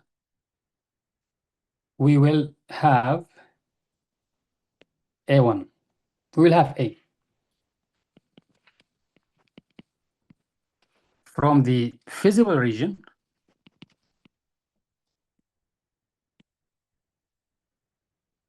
we will select 1A.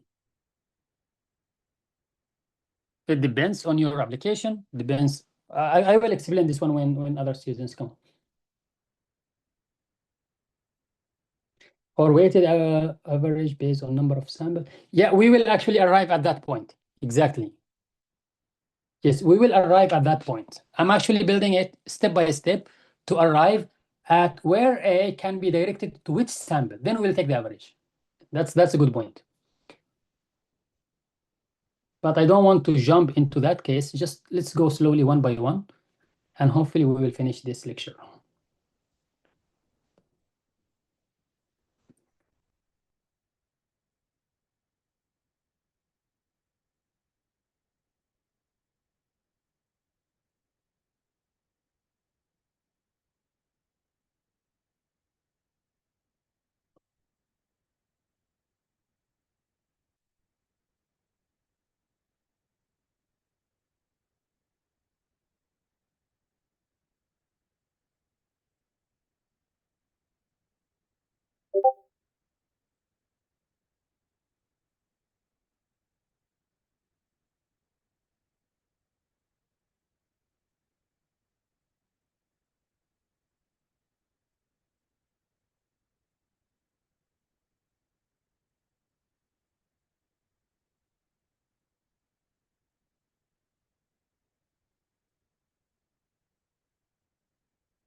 Okay, so we have a question about the deadline for Lab 2.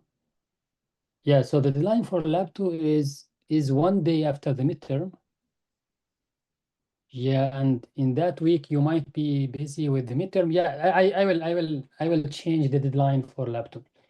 Probably I will just shift it 1 week after the midterm. I think that should be good for you guys.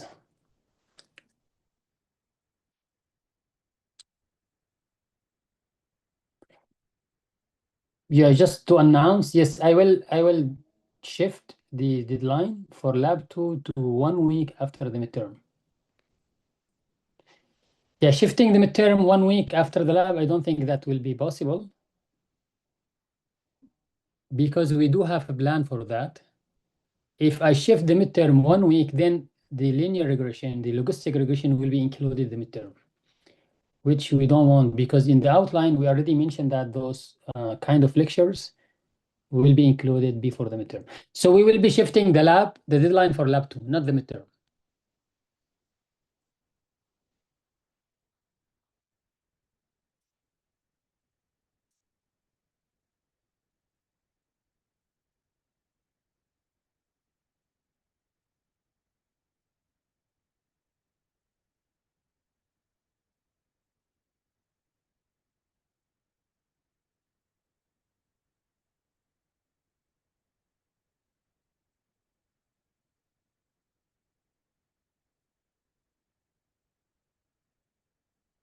Yes, I will be posting an announcement about this new change.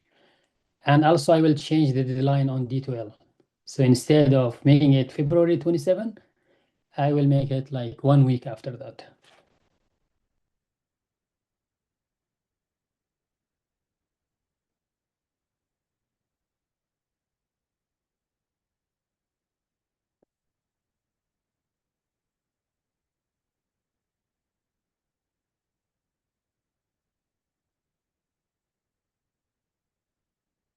Okay, guys, let's continue our third part of the lecture.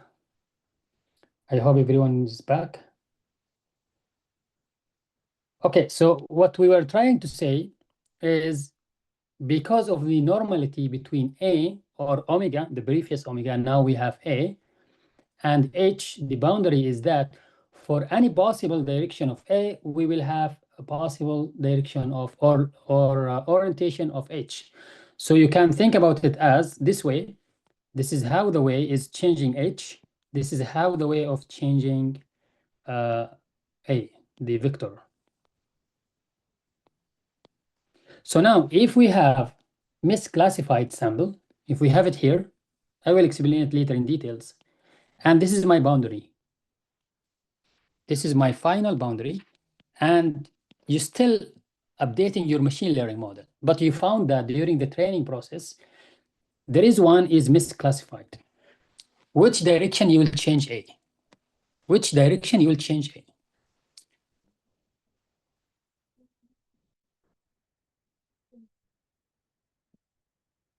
Let me see some answers. Again, I will ask the question again.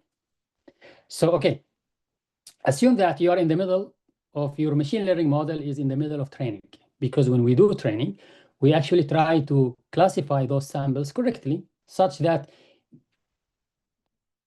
I don't think I am muted.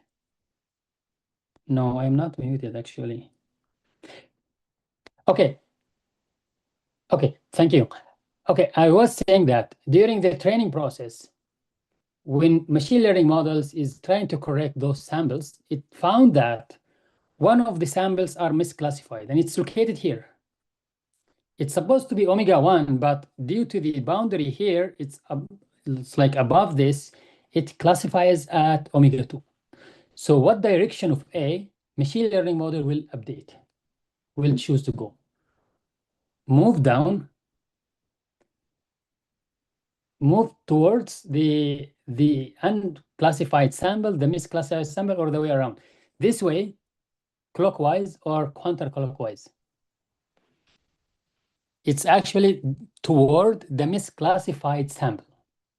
Is that right? Because when you change A is here, actually you will actually design a new samples here. Is that right? We actually choose it to be here. But don't worry, I will explain this one during our lecture with the math and also with the orientation. In general, A will be changing towards the unclassified or the misclassified samples. Why is that? Because we want this, the angle between the new A and the sample is to be small. We want to maximize the inner product. That's actually the whole process. But we will go step by step. So the question is, when we have different A's, which A will be choosing is we call it the middle. But usually it depends on your application. But here I will say it's the middle. Usually I will go with this A. I will go with this A. So here, just like writing that I explained to here, it says if we have some way, if machine learning has some way to adjust A, then we can actually reorient the hyperplane because they are normal to each other.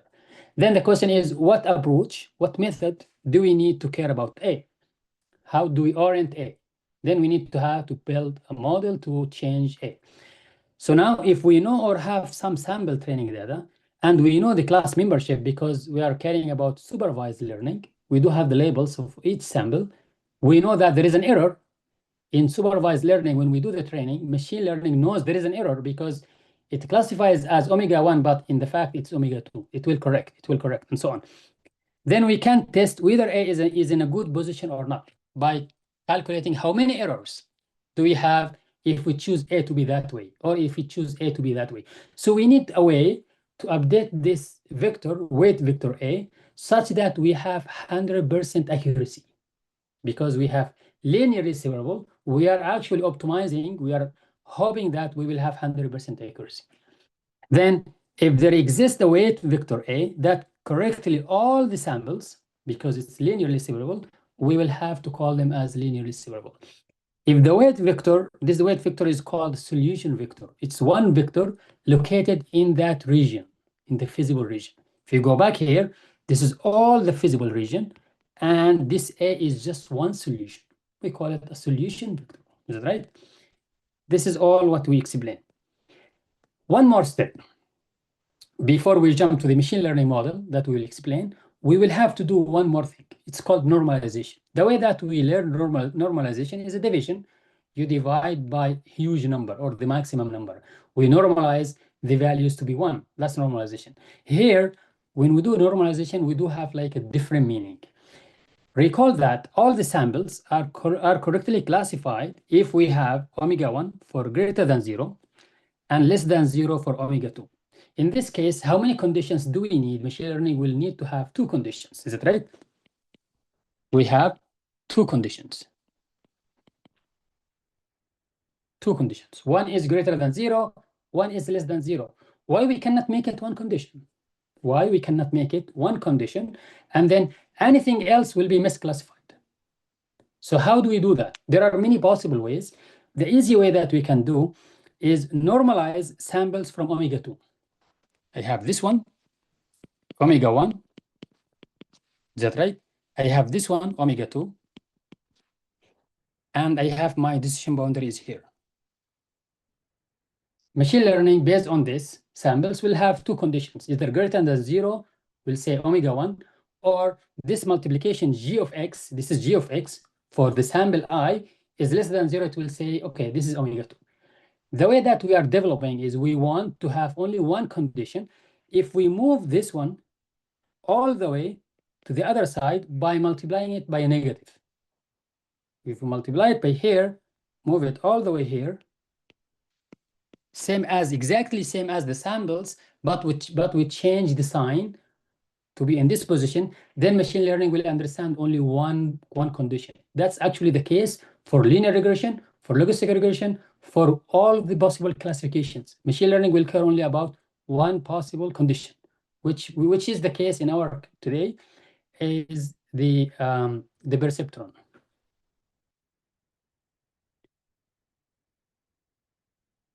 Okay, so we do have now omega I will be omega I, same, we don't change if it is in class omega-1.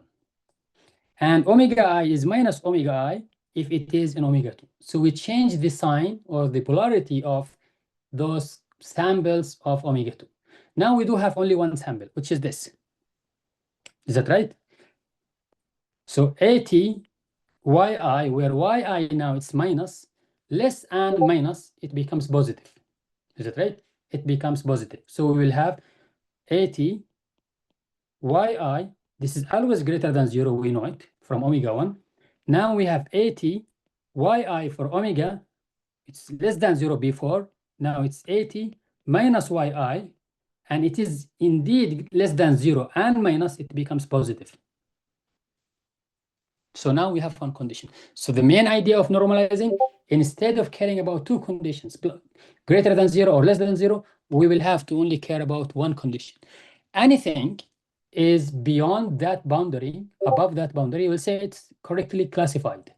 Anything is below that one, it will say it's misclassified, either in omega 1 or omega 2, don't care. Machine learning will actually understand those things. So here, all samples should yield a positive value of Gx because of the normalization. And any normalized sample given G of X is less than 0, it's still negative, below the boundary, then we will have a miss or a classification error. And we need to correct that.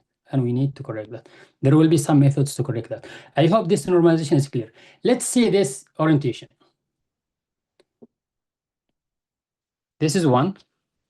This is one. That will take a lot of time to blow this one, but anyhow, I will use this color for Y1. This is my sample, okay? And what is the best decision for one sample? What is the best decision of one sample? If and only if the vector A is toward this, makes the inner product is maximum possible as we can, is that right? Then the boundary is going to be like this. So now we have a boundary for Y1. The whole side is for Y1. The whole thing is here for Y1. This is a very optimal classification for one sample. But we do have thousands of samples, millions of samples, is that right? It's not like that.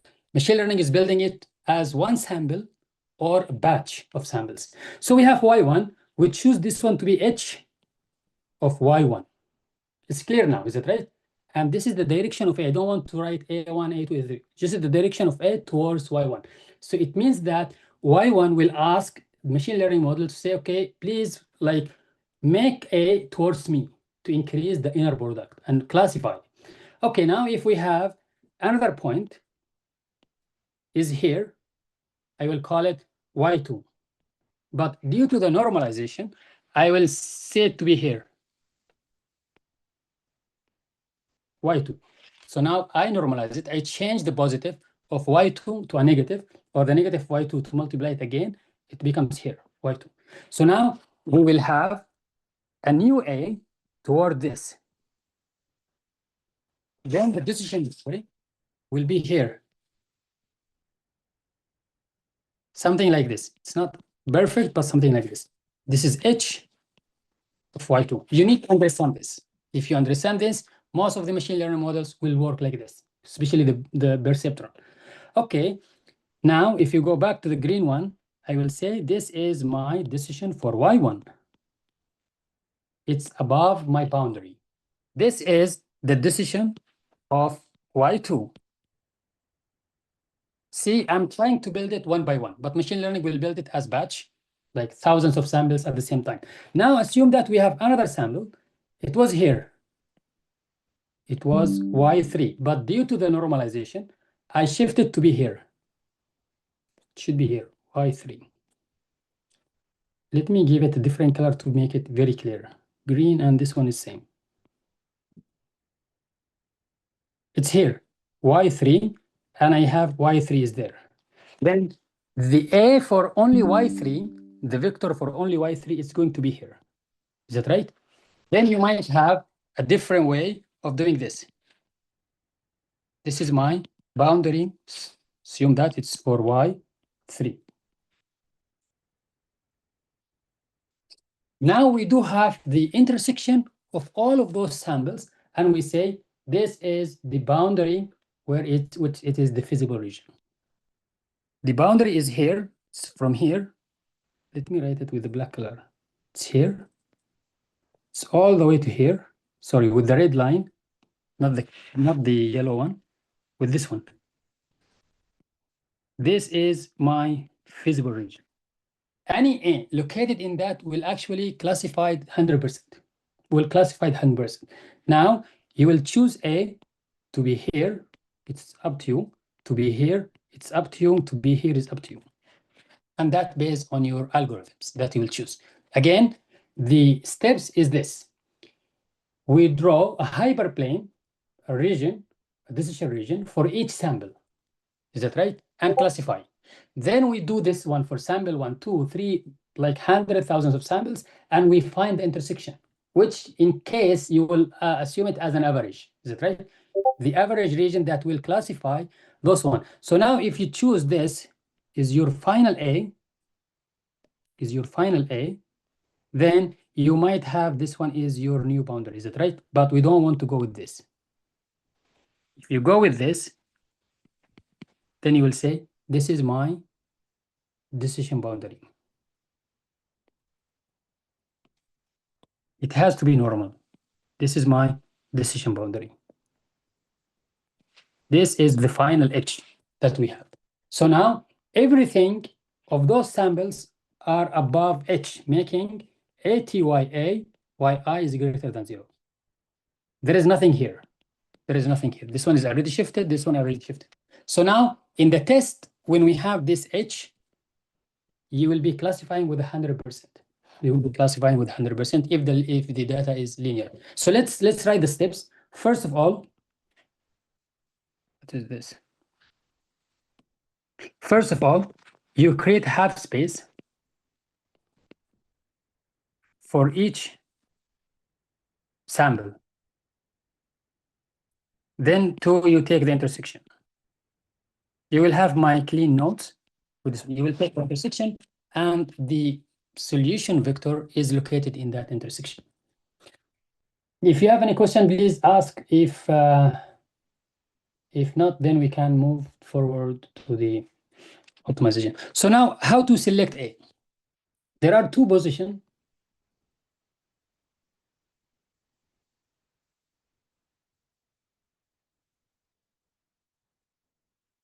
There are some questions about. Okay, we will back to that question. So here, how do we select A? Selecting A, it depends on your application, on your algorithm, but the most case that you are selecting A, don't choose the boundary to be at the edge. Don't choose the boundary to be at the edge. So this is one case where it is actually at the edge of omega 1. That's not a good option. Also, don't choose it to be in the boundary of the other class. That's also another bad option to choose. What do we choose is we maximize the minimum distance from samples to the decision boundary. We try to maximize the distance between the boundary and the samples in the edge. Some of those algorithms will call it a margin. We need to put a margin, a safety margin, between the samples in the edge and the decision boundary. And that can be understood from here. I don't want to block this one again. This is Y1, this is Y2, this is Y3. This is the one that we did. Here is the decision boundary for Y1, sorry, for Y2. This is for Y1. The yellow one is for Y3, which is color coded. I want to have a boundary here or a margin. This is also a margin. This is also a margin in case if my sample is at the edge. This is called classification with margin. And we will have to deal with this margin in a few lectures when we do support vector machine. We want to maximize this margin. How do we choose it? Sometimes it's constant, sometimes it's unoptimized. So now the question is, how do we find A? How do we find A? One of the things that we need to find A is to use the gradient descent. But to use gradient descent, we need to define a cost function. Is that right? Long time ago, when we do the first lecture, we were talking about this one. Assume this is a convex, which is like J of omega, or J of A now. It's not omega anymore. This is my cost function, and it is convex. We want to update A such that it goes to the minimum. Is that right? This is the minimum value. Assume that you choose A is here. This is A of K, where K can be 1 or A K equal to 0, the initial case. Then you need to update this one based on the steepest descent, going forward, backward, all the way to here, to the minimum. To do this one, to do the gradient descent, we need to define what is the cost function that you will select. There are many possible cases that you would select. So however, what is gradient descent does is that assume that you are actually standing here, and then you will be looking all the way around. Which one is going downhill? Then you will step one step. Then you will see again which one is going faster and downhill. That's the reason why we call it the steepest descent. It goes on the opposite direction of the gradient. Similarly, if you are starting from here, then you will go all the way down to the minimum. Before we do the gradient descent, we need to define what is a cost function. Anyone can think what should be a cost function to optimize this misclassification errors? One of the things we need to think of is a number of classification errors. We'll say, okay, I have like 3 samples in error. This could be my cost function. That's a very like poor option to choose with, because every time you're updating A, changing the direction of A, this number of the number of classification errors are constant. For example, the number is 2, the number is 3, the number is 4, and when we take the gradient, it will not work. The gradient of a constant is 0, then it will not be updated. And there are like some like figures that I will show next lecture about this cost function is the number of classification errors. The second classification criteria, we call it the perceptron. It's called perceptron criterion function, which is JB. P is from perceptron. This is also not a good option, but it's actually doable to do it. Why is that? JB is a discontinuous because it will have like an addition, then it will go down or up discontinuous way, and it might miss the optimal solution. And I want, like when we go to this perceptron criterion, we want to understand why it will miss the optimal solution. You know that gradient descent will actually find the optimal solution or the global solution if and only if the function is convex. Is that right? You know that. This one is a convex function, and the gradient descent will actually lie at this point. But if the function is not quadratic, it's not convex, then we will not have an optimal solution, which one of the case is perceptron. We might have a good option, but it's not optimal. The other options that we will actually deal with next lecture is a relaxation method. Something is called squared error criteria. It's given this one. This is like a smooth, it's quadratic, convex. The other one is a normalized square error criterion. This and this will be talk about it next lecture. But today we will be move forward with the perceptron. Okay, I will not go over this gradient descent because we have covered this one. We just need to start with an initial A0. Then we take the gradient of A0, the gradient of J in terms of A, where A is a vector. We take the partial derivative with respect to A1, where A1 is omega 0, the intercept. Like A2 is omega 1 in the weight, vector omega, and we do the same. So we will have the partial derivative of J divided by A1, or we start by then A2 all the way, those kind of a partial derivative. When you take a partial derivative of with respect to A1, you will consider all the other parameters of that vector is constant. Then the derivative is 0.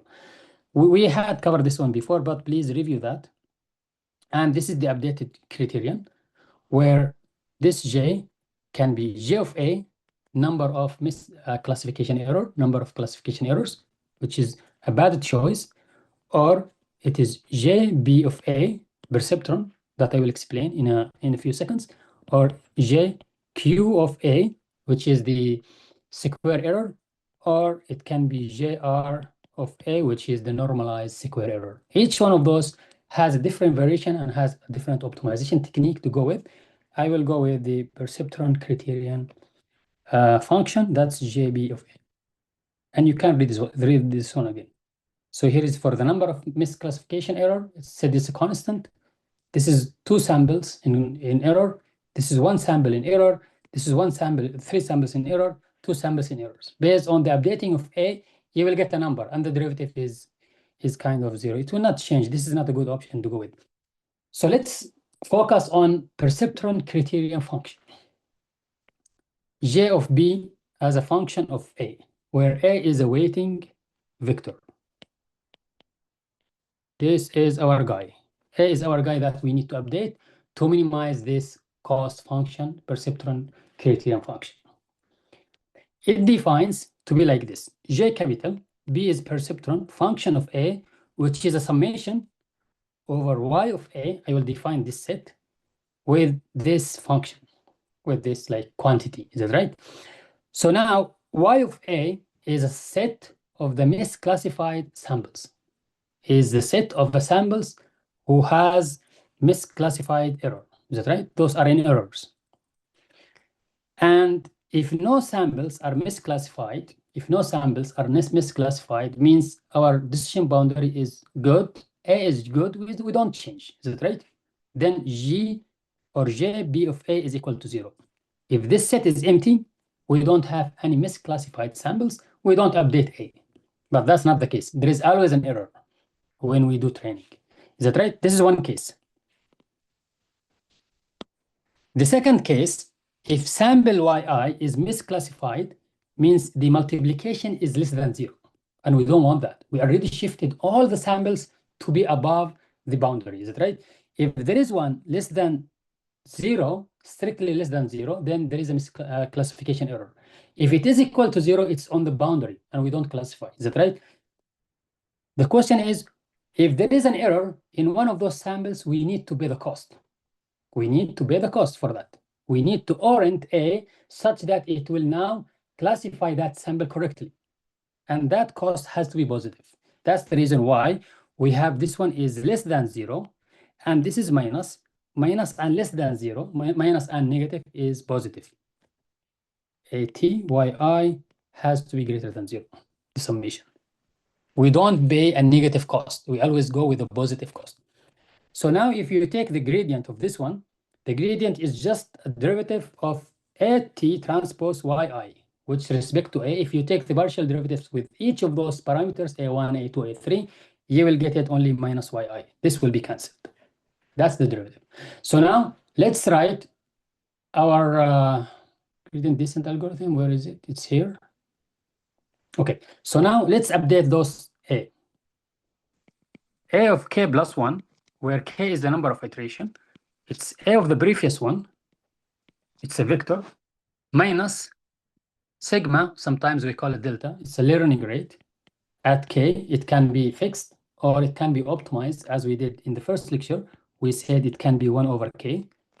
It goes like big steps at the beginning, then it will go baby steps at the end to not overshoot the problem. Then we will have delta JB of A. This is the derivative, which can be written as K plus 1 of K, the previous one, minus sigma of K, or like delta nabla of JB. I don't want to write this one again. It's already there. Sorry. Summation of I minus YI. It's from here. That's the derivative. It will be AK plus sigma of K YI. I just multiply this minus and this minus, it becomes plus. This minus and this minus becomes plus. So now this is the key point. I have an initial A, which could be 0, as you start with. Then you want to update the next A based on the direction of the misclassified samples. I want to go towards that sample. This is the reason why we add. So if you have something like this, and my A is here, the boundary is there. I want this boundary to be here. I will change this one a little bit, add value to it. Then I will have my decision boundary in that side. We will have an example here. This is called batch perceptron. Batch perceptron is an algorithm that deals with like a set of samples, not one by one. There is batch perceptron. There is also single perceptron. In the batch, we will be dealing with thousands of samples at the same time. Means we will update A based on a summation, where yi could be a cardinality of 100 or thousands or millions. Is that right? This is batch. There is another algorithm at the end of this lecture. It's called single perceptron. It's called single perceptron. Let's see the orientation of this, how it works. At the beginning, we will have this. And you have some samples here. 1, 2, 3, 4. This is 5 and 6. Then you have another class. Assume that you started with a very initial A. This is my A. This is A0. When K equal to this is the first iteration that the machine learning will do. Is that right? You can consider it as 0. It's on the A. Okay, so now the decision boundary could be this one. Assume that this is normal. Is that right? This is H. It's not H. This is like boundary when we have A of 0. We call it H1. We don't want to call it H0. Okay. So now when you think about those, when we do the training, okay, this one is classified. This one is classified correctly. This one is classified. Is that right? This is omega 2. This is omega 1. However, those points are not classified. It's misclassified. Is that right? Those misclassified.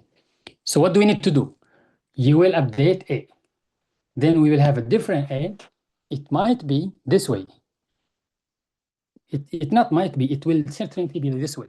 Then A1 is equal A0 plus the learning rate of A1 or A0, the summation of I, yi, of this and this and this. Is that right? Then the new region of this one, you might have this. It's the average. We don't really know. This is H of 2. This is the new boundary. So now we are moving this way.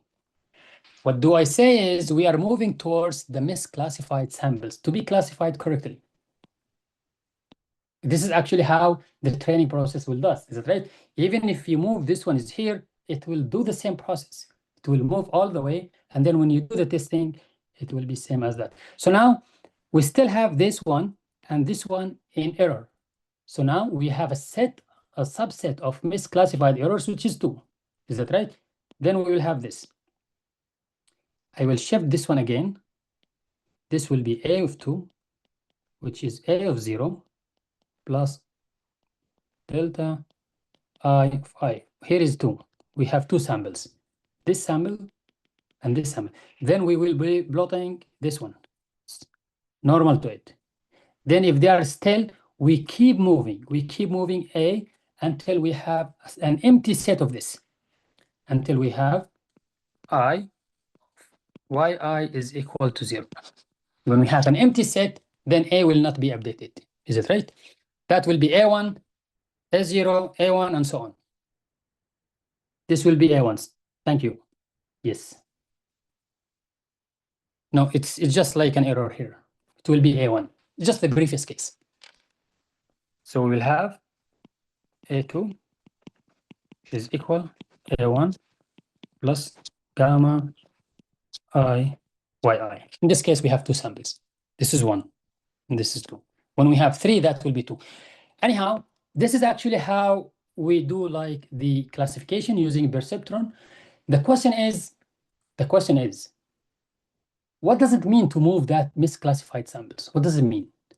It means that we want to have an angle between the vector A and the misclassified to be as soon as to be 0, to be small, such that we have a large inner product, So now, if most of those samples in the same direction, it's here, one is here, one is here, one is here, then A will have a big step to move forward, to move here.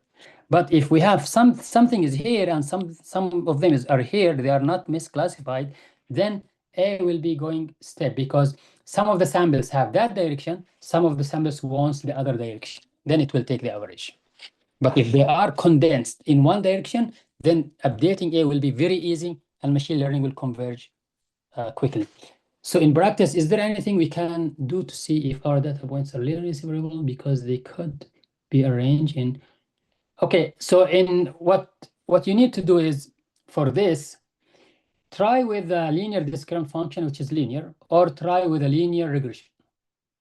If your linear regression model does not actually show the trend of your data as a linear case, then your data is not linear.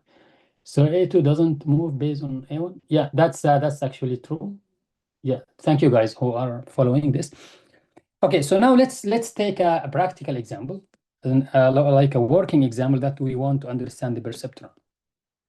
Usually we go with a learning rate of 0.01. Even when you do your machine learning algorithm, we choose this to be a starting point. Then you will be updating this one or keep it fixed, doesn't matter. We start with the first iteration k equal to 0. We have like a few minutes to conclude. And then I start with A0 equal to 0 as a vector. So my direction is just nothing, just 0. This means I will have 0, 0, 0. This is a vector. Is that right? A1, A2, A3, where A1 is omega 0, the intercept. Omega 1 is for feature 1. Omega 2 is for feature 2. Is that right? And we have those like data samples, XA and XB. We do agree that each row of this data sample is called one sample. I call it X1, X2, X3, X4. So for example, X1 is 0.1, XB is 1.1, then it classifies as omega 1. Then it will classify as omega 1, omega 2, and omega 2. Is that right? Two classes, binary classification. So the question is, find the weight vector such that those data are classified correctly 100% correctly. So how do we do that? We will use the perceptron criterion to like separate those two data. The first thing that you might think of is try your initial weight. Try it. Don't just jump and say, okay, I will be updating. No, try it. But before we try, let's do our process that we did at the beginning when we explained the theory. The first one is augmentation, moving x to y. We know that y is equal 1 and x. Is that right? If I have one sample, it's 1, x1, x2. It's 2 dimension. That's what I did. 1 and the first sample, second sample, third sample, and fourth sample. Is that right? I just add another dimension of 1, 1, 1, 1, 1. This is called augmentation. It's 1.1, 1.1. It's coming from here. 0.0, 0.1, and 1.1. This is the first sample. And I add 1, 1, 1, 1. Second step is normalization. Normalization, we just change the sign of omega 2. You can look at it. This is omega 1. I think it's omega 1. The first sample is omega 1. The second sample is omega 1. Normalization says we don't change the sign of this. The other one is here is omega 2. Is that right? Omega 2.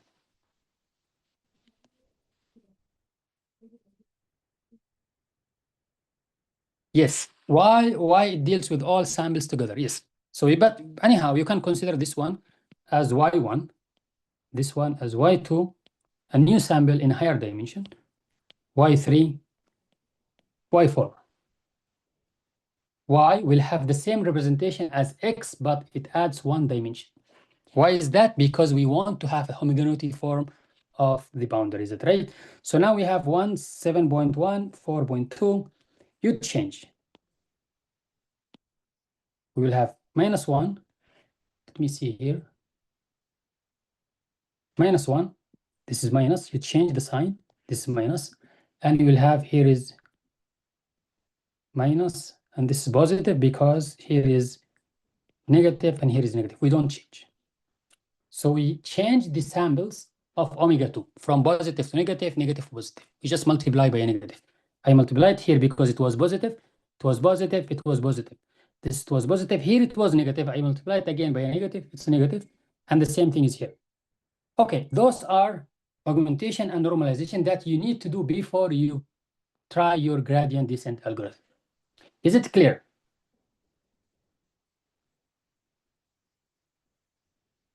Yes, normalization actually will work for a higher dimension as well. But usually we go with two-class problem and with two features. If there is like instead of line, we want to be one side of plane. Yes, we will. You will have that one as well. If you have higher dimension, then you will be dealing with that. So now going to the gradient descent algorithm, the gradient descent algorithm. The first thing is we try what is A. Is that right? The initial value. So A of 0 transpose, we multiply it by Y. This actually we want to have, go back to here. We want to have everything is, where is it?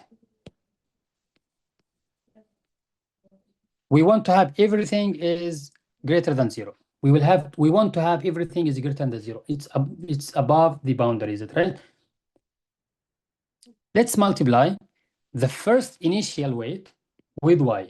If we multiply 0, 0, 0 as multiplication of row times column, column, column, column, you will get what? You will get all zeros. 0, 0, 0, 0. What do you think about this? ATY is all equal to 0. What do you think about this? It's a good option for A, or everything is messed up? When ATY is equal to 0, this means they are actually on the boundary of G of X. Then it's all misclassified.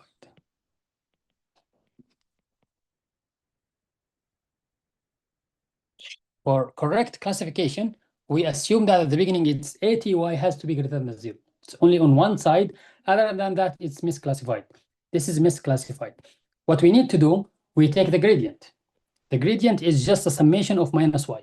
You add all the possible values of I, because here is I equal to 1, 2, 3, and 4.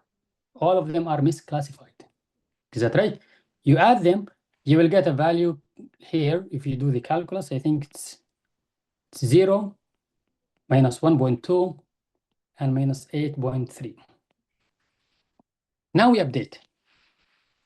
A0, which is 0, a vector, minus the learning rate, multiply by the gradient, which is this. Then you will have a new A. Instead of having A, which is all zeros, now we orient to change the orientation of A. Now let's see. In the second iteration, we want to test our A. It is like all misclassified or classified or mixed. You multiply it again, A of 1 times Y. You will have, this is greater than 0. AT, Y1 is greater than 0, which is good. This is greater than 0. This is greater than 0. We will have this is misclassified because it's less than 0. It's below the boundary after normalization. This is the case that where we have misclassified. Now, the subset of misclassified samples is only one, which is 3, which is 1, 7.2, 4.2. That's the gradient. Is that right? It's all minus, but when we multiply it minus again, it becomes all positive. And now we continue updating A of 2, which is the previous one, minus the learning rate 0.01 times the gradient, which is for Y3. This is our new weight, okay? Let's try this one. Now let's evaluate our new weight, A, multiply it by Y again to see the direction of this corresponding to the samples Y. Well, you will have this one is correct. I will write it in green. This one is correct. This one is correct. This one is correct. Remember, in the previous iteration, this was correct. Is that right? But now the new weight misclassified. This is how machine learning is going. It's back and forth.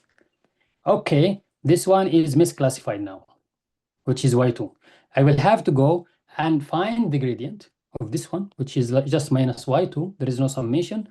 I equal to 2 only, and update A3. Now we have to keep saying that what is A3? We evaluate A3 based on this. Now we have another one, it's misclassified, which is less than 0. This is greater than 0, greater than 0, greater than 0. This all positive. We do the same. We keep updating it until we arrive at a point where the multiplication of the final weight, 84, when k equal to 4, multiplied by whom? By y is greater than 0, 0, greater than 0, greater than 0. Now we can say this is our final weight that corresponds. So now we will have all those samples and the y direction on the average of those samples, and the decision boundary is normal to A. And that's our solution vector. So if when we write it as g of x, omega 0, omega 1 xa, omega 2 xa, this will be A1, this one will be A2, this will be A3, coming from the vectors. Is it right? This is A1, A2, and A3 from the A weight vectors, and back to our original problem before normalization, before augmentation. And here is what we have for our g of x. This is what we have for our g of x. You can do this one and find the decision boundary based on this, where you can have shift this one all the way to the negative side and do the calculation. We will have this slope, this is the bias, and we will plot it like this one. This is h. This is my sample. This is my second sample, third, and fourth. This will be class 2, omega 2, omega 2, omega 1, and omega 1. Now, you can, with this updated weight, you can test any sample that you will get. Assume that you have 0.1 and 1. What do you think about this? If you have a new test during the test process of machine learning, and you will have this new sample, which one do you think? It's class 1 or class 2? Based on this decision boundary that we got from the perceptron. What you need to do, either you actually plug in this into g of x, and you calculate either greater than 0 or less than 0. Is that right? This point, I guess, is 0.14, the perceptron. So we have 0.1. Let's see where is the position of this one. xa is 0.1. Something is here. Something is here. And xb, the vertical axis, is here. Something is here, or something is here. It will be classified as omega 1. Let's see the answers. Yes, it's classified as omega 1. So now let's continue with a single sample perceptron. The one that we did, it was actually batch perceptron, where we update based on summation of I, the number of misclassified. This one, it's only one sample at a time, and it only terminates if all the samples are classified correctly for linearly separable data. The only difference between that and this is this learning rate. Instead of having a summation here, we actually deal with yk. We deal only with yk at a time. y1 probably, or y2. If there are multiple misclassified samples, we don't take them all, we go one by one. We choose one randomly. Let's see, we have this example, and we will conclude here. Assume that we have, this is my original decision boundary. Is that right? And I found that during the training process, this one is misclassified. It should be omega 2 because it's green circle, but it's misclassified as omega 1. Okay. What we will do is we will actually add a positive value to A, which is the learning rate times this distance of ym proportion to the direction of A. Is that right? We will have to update A for only one step because we have only one sample. It goes like very small step, very small addition here. It will update it a little bit and check. If it is not, then you will update it again. So we will have this decision boundary. This is the new H. And now ym will be classified for omega 2, not omega 1. Now you will train all those samples and find all the misclassification samples and update. Okay, guys, this is the end of today's lecture, which is the key idea for this one is how do we design LDF, the decision boundary. We explain why it's normal to the vector y, A or omega because of the inner product. And we talked about the perceptron criterion function that we'll be using in different machine learning algorithms. If you have any question, just let me know. Otherwise, we will still have 3 minutes. Let me see, there are some questions here.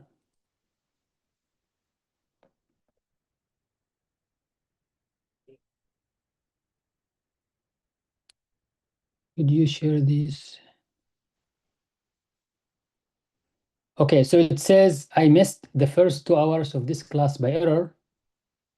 I was curious if someone took a very detailed notes that could share with me.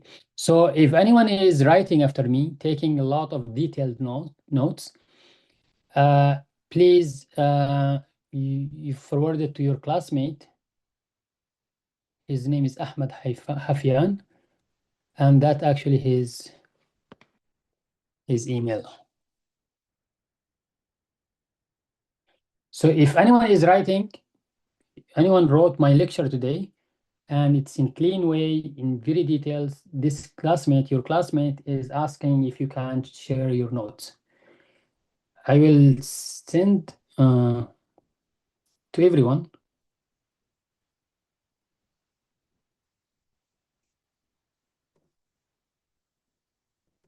I'm trying to copy his email here. Doesn't work. Let me write it.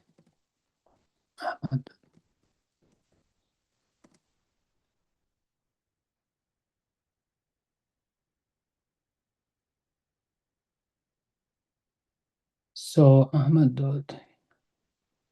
Okay, this is the email that the guy wants you guys to send them the lecture notes. Why I send it? Okay.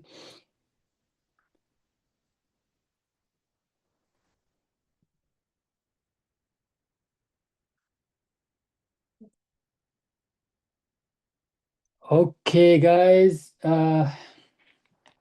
We do have 1 more minute if you have any question.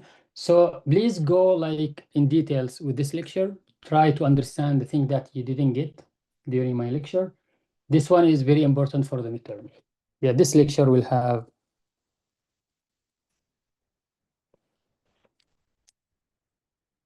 Okay, so there is a guy sending an email.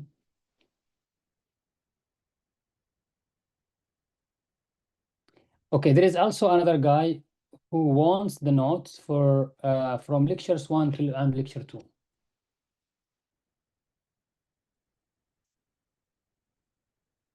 So if you guys is willing to send, I will send you the email.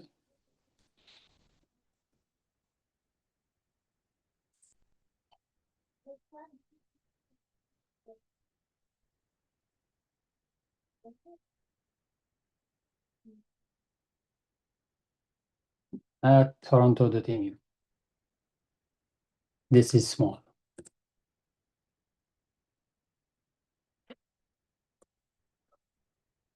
Okay, this is another guy who wants the notes. If you have them, please share with your classmate.